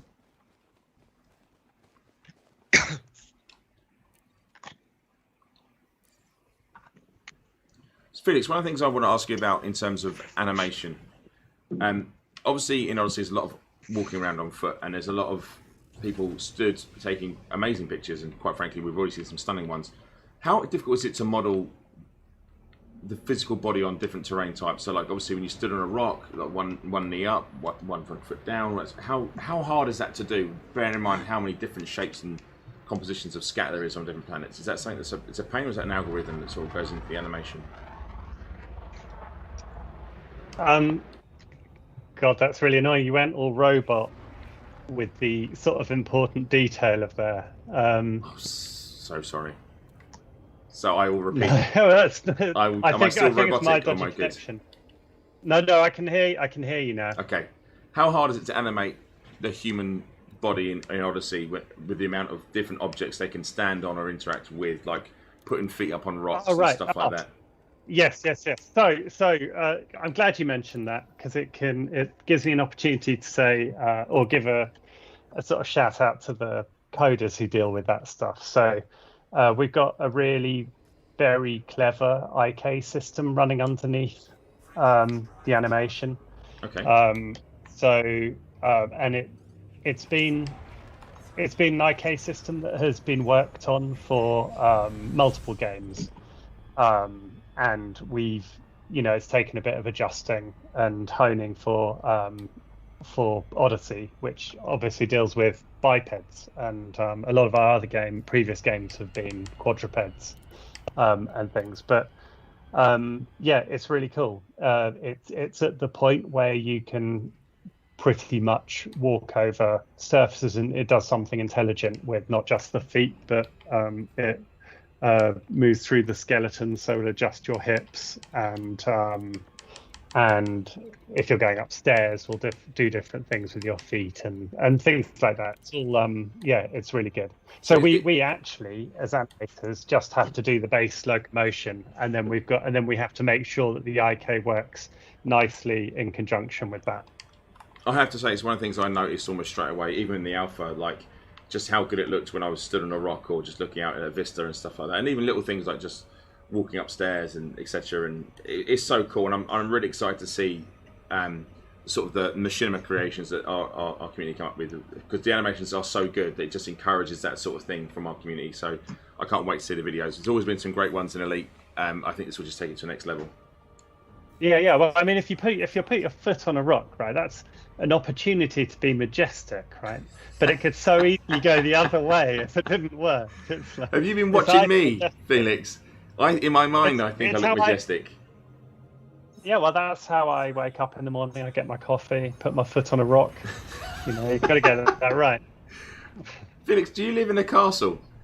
Or do you just, or is it like the Lion King, and you just step out from a cave onto this giant rock and you just survey the land? I just have one rock in my garden, my small patio. That's all I need. That's all you need. One rock's enough. Yeah, to remind myself of my forebears. I don't know where I'm going with that. Darren, how are you getting on your mission?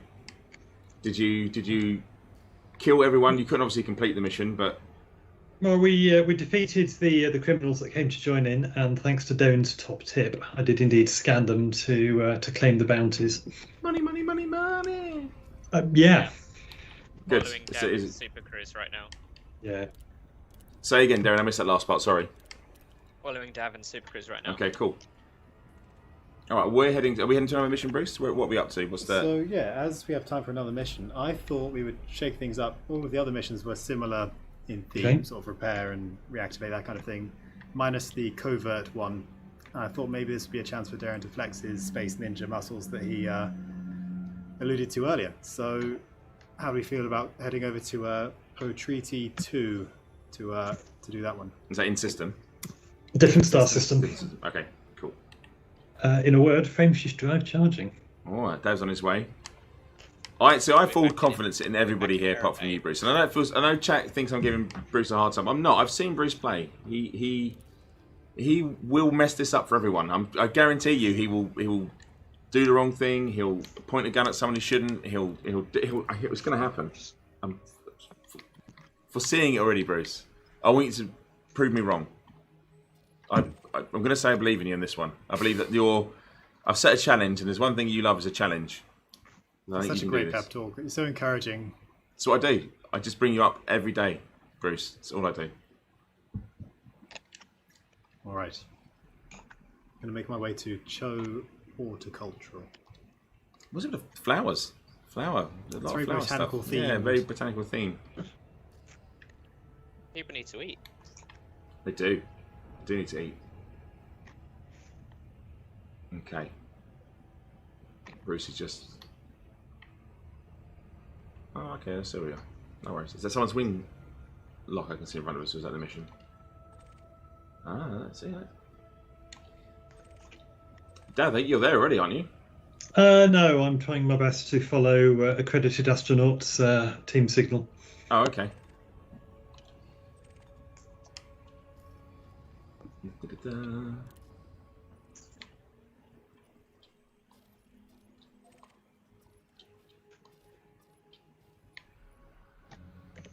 So there you go, chat. So when you go into your system map, you can actually see where your mission is located. Then obviously scroll straight into the planet. You can see where to go and land. But of course, you can explore the entire planet if you so choose. And who knows what wonders might await on some of these planets. There's points of interest you can go and land at. You can scan them with a DSS scanner, which thankfully is no longer just green. That's been fixed. That now looks actually really cool, actually. When you scan planets, you can now cycle through all the different sorts of biological on the planet. That's something I'd love to get. Sam was going to be on with us today. Unfortunately, she's a little bit ill with a throat infection, so we're gonna. I've said that we're going to grab her for another stream, but we can definitely do some more scanning again because it looks so cool. When you did, it reminds me of the Predator, and he flips through all the different vision modes, and he like finds what you want. If you have really pressing questions on that, I may have worked on some of that stuff. If you have any questions you wanted to get an answer to now because you're desperate. Okay, I will. I'm going to look over to Sally, and I'm going to be like, Sally, if there's any questions, we might have to do something where you hand me a sheet of paper that says these are the top 3 questions about the DSS scanner that Darren has confirmed he will definitely 100% answer on stream right now. So for those in the chat who Sally's frantically looking around for that piece of paper. You may have heard Sally, where's the paper? All right, so Bruce is coming in. But again, this just generally just flying around in Odyssey, it does feel like an entirely new game. The new lighting and stuff like this, the start, everything just feels fresh. I can't get over it. I do this every stream. To be fair, I was doing it in Elite before Odyssey, and I will still do it in Horizons. It's still stunning.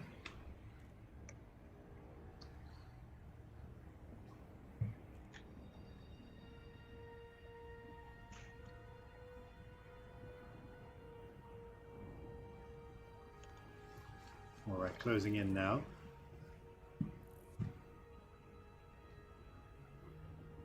That's cool. You're coming in from the top, aren't you? So the rings actually make it look like a tunnel. That's pretty cool.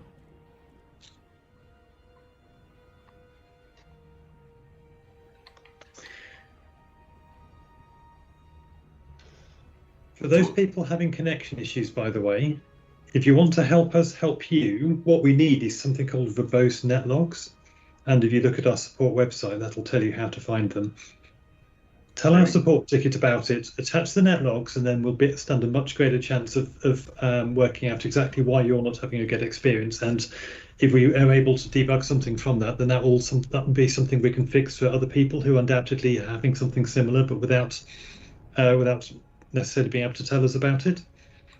It's a really good shout. Thanks, Dave. Yeah, it's a really good point. Obviously, we know it's not perfect at the moment, so we're waiting. We really could use your help in terms of like raising issues for us, attaching those files where and when you can.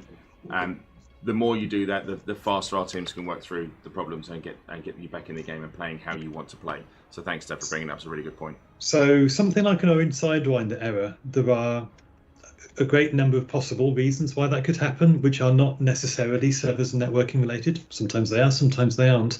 But by and large, it's generally better to add your contribution to an existing issue on Issue Tracker than creating a new one. Yes, they might be different, but by having focused efforts, then that will stand out more when our QA team are triaging those for writing up and investigating. Awesome. Thank you, Dav.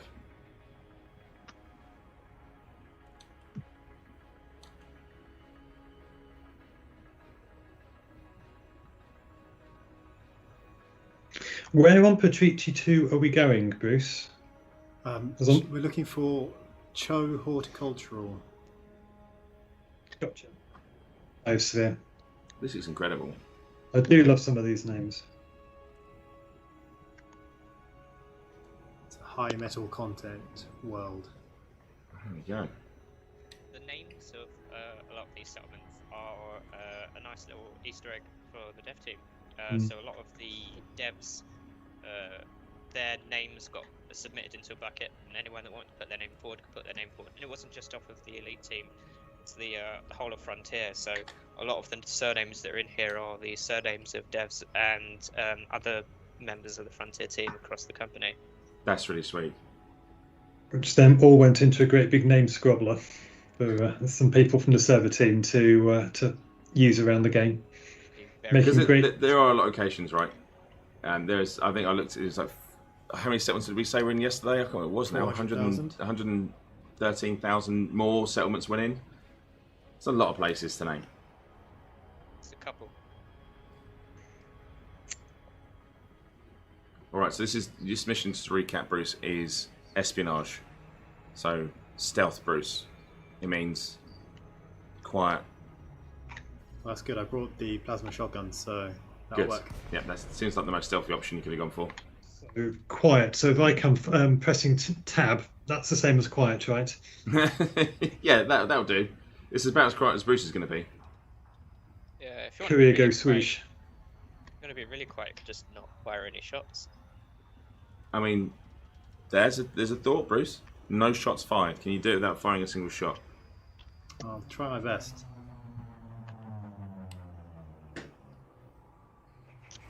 Alright, we're 18 kilometers away.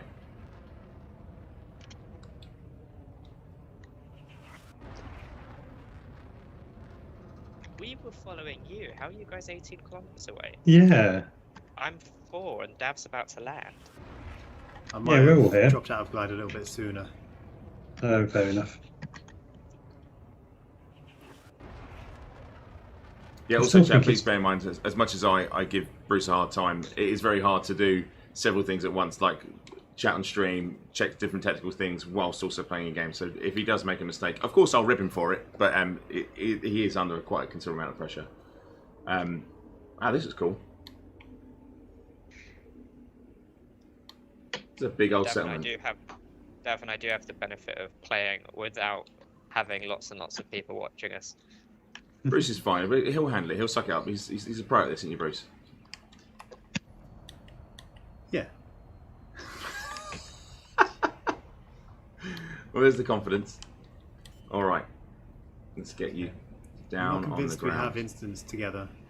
No, we haven't. David and I are together, but all we have is your team signal. Oh, well, we could try and relog whilst Bruce lands, and you might end up back there. But I don't want to push two things too hard. Alternatively, if Bruce jumps out and then follows one of our team signals, because we're here. Yeah, that could work. I can give it a go. Let's give it a go. As long as we keep the team together. When the game is matching people together, being in a wing or a team is the strongest signal we have There we go. for So making got sure that behind people end up on the scenes same server. knowledge. As I said, chat, after we've had this mission, whether Bruce succeeds or fails, which will be a success, you'll definitely succeed. We're going to have a short break, and we're going to come back and just chat through some bits that I know there are a lot of questions asking about what we're doing regarding Odyssey launch, etc., etc. Recap on the prizes, the forum posts. So don't think I'm not aware of it. I will give you all a good talking to. That's the wrong word, isn't it? You said to a naughty child. I will chat to you all after we play some games with the fantastic development team. So just bear with us. Did you Super Cruise? I did. Oh, excellent. Dav and I had synchronized landing there. That was quite cool. And down, 2, 3, up. 2, 3. And from away, Let's give that 2, another 3. I'm just gonna stay in my ship until people arrive because I don't want to be wasting my battery. Yeah, I've only got one more. I didn't pack any spares. Oh, hang on, I might have some in my inventory. Yeah, let me rummage in Although my the settlement's backpack. not offline, right? So you could be able you'll be able to find power ports, but it's just exposing yourself to being scanned by people thinking you shouldn't be where you shouldn't be. Well, I mean, that's I've not done anything naughty, so I shouldn't get in trouble for anything. yeah. That was my stock line at school, by the way, Darren, and it never worked then. So I don't think it's gonna work here. I mean, the rules I'm- are just there to I'm make you not- think twice before breaking them, right? I'm Yeah. not lying, Arp. That's the big difference. I never lied.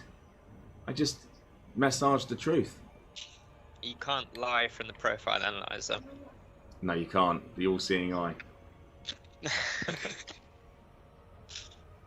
All right, Bruce has gone some distance, so he's now just looping back round to you. Hopefully we're instance. If not, we'll just have to try and do a James Bond solo run.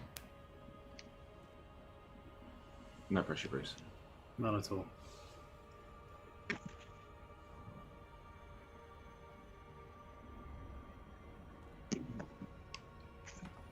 Yeah, the planet's surface, just the level of detail is fantastic. It's incredible. Absolutely incredible. And then that mixed with the lighting, it's just BEA beautiful. It is. It was no hardship to have to run other people's processes for making sure that all of the planet ports and settlements that are on planet surfaces were put onto the new planet surfaces for Odyssey. Yeah. So I bet you saw some sites, Dav. Absolutely, and the few that couldn't automatically be placed, I took great delight in balancing them precariously on in locations that absolutely were 100% according to the guidelines that the designers gave me. Now that sounds like the sort of thing I'd say there when was I a was at lot school, Dav.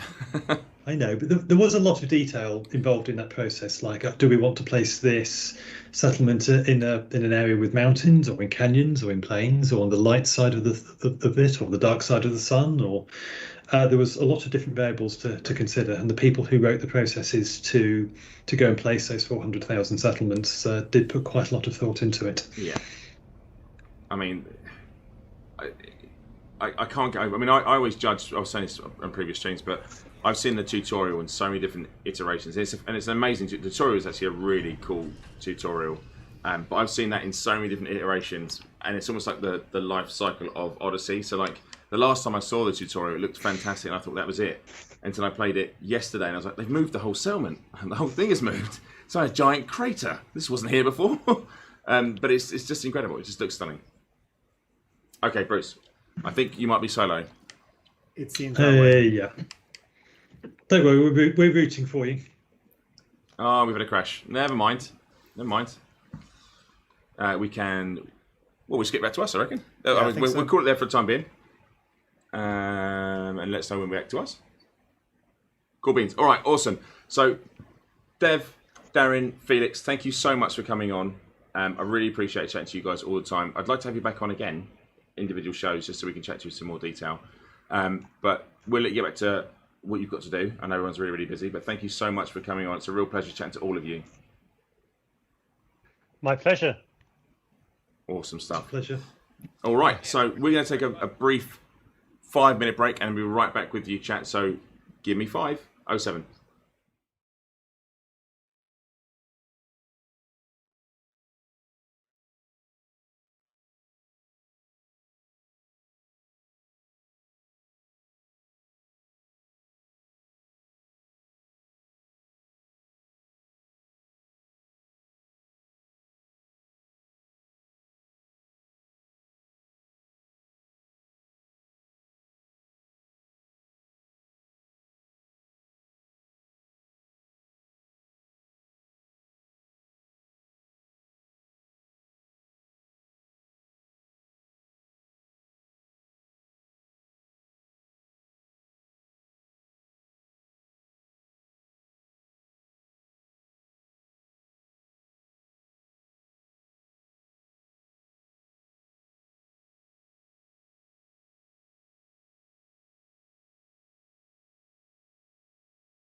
Okay, thanks a lot for hanging in there, chat. Appreciate your with us quite a while now, like 2.5 hours, nearly 3 hours. Yeah.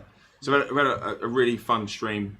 We understand that we've been listening to players through chat. Sally, bless, has been going through all the messages on chat. We are aware of your concerns, and David alluded to it right at the start of the stream.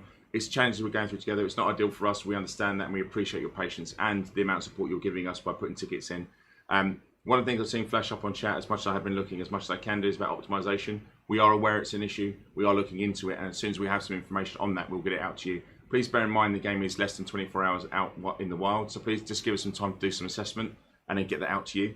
In terms of sort of hot fixes and stuff, there will be one going out at some point today. Again, I never like to chat, so as I said to you before, as soon as I have the information for you, I will get it out to you as soon as I can. But I want to make sure that the information that we're giving you is correct. So please stay with us. We said before, it's frustrating for all of us. We don't want you the situation that for our players not to be in the game and enjoying it as much as they want to be enjoying it. But we are working as hard as we can. Everyone is behind the scenes to get that stuff as fixed as fast as possible for you and fixed so it's playable the game that you want to play. And some of you have been able to get in and play it. As we said on stream, we are playing this with you. We're not on some secret build. So the frustrations you have, we share it. And the dev team share it. They feel it acutely. Everyone does here. We have an amazing game. It is genuinely an amazing game, and what the team have achieved is incredible. We just want you in there and playing, so we want you to be playing it. So we're working as hard as we can do to get it done. I'm not going to fluff up any more than that. That is just the general facts of it. I don't do the PRE speak or the corporate speak. I know we don't appreciate that here, and I know you don't appreciate it. So that's probably what we'll say. We'll have some information when we can gather the data and come back to you on. There's a hot fix tonight. As soon as we get that detail, we'll get that out to you in a forum post today. So that's that.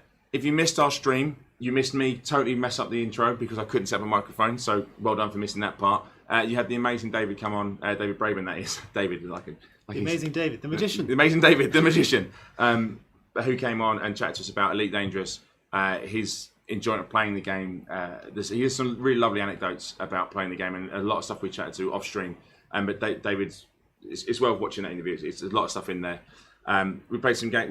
We chatted with Darren, Felix, Dav, and talked about animation, BGS, crime, servers, general stuff. Played some missions. Maybe not together, unfortunately, but we did do some missions. You were successful. No fighting, but that was good. Competitions, Bruce? Yes, so if you missed it at the beginning, guys, actually partway through we talked about the Gleam competition, which is being sponsored by our friends over at Overclockers, who have put together 3 amazing machines. So yeah, go check that out. The first prize is some incredible rig with all of the peripherals, including a chair from Noble Chairs, and all of the kit, so keyboard, mouse, headset, you name it, all from Asus ROG, sorry. And 2 other machines as well for second and third. So if you want to find that information, it's on our forums, on the Steam page, as well as our Twitter and Facebook social channels. Just scroll down the timeline, you'll find the details to get involved. Awesome. And then we have Twitch drops that have been going on all throughout the show. We think we've been live long enough, right? It was 2 hours we were supposed to be live. And we've been live 2.5. 2.5, yeah. 2.5. That's about right. So if you have missed them, they will come back, but today was a bit of a bumper show, right? So it was everything we'd given away in the past. Yeah, absolutely. We gave away all sorts. So yeah, every 15 minutes on the dot, we've given away the 3 nameplate packs, the tattoo pack, all the purple stuff, including the flight suit. So yeah, hopefully you've been picking those up. Yeah, cool. But if not, I'm sure they will come back at a later date, chat. So please don't stress too much about it. They will come back. And then finally, we had the signed, the big box, the big tamale by David Braben himself. I don't know if you can see this or not, but I'll hold it here anyways. But that's actually David's scribe. I'm about to go away and copy that onto all the checks. But in here is a really cool press kit, which is a terrarium which you can build.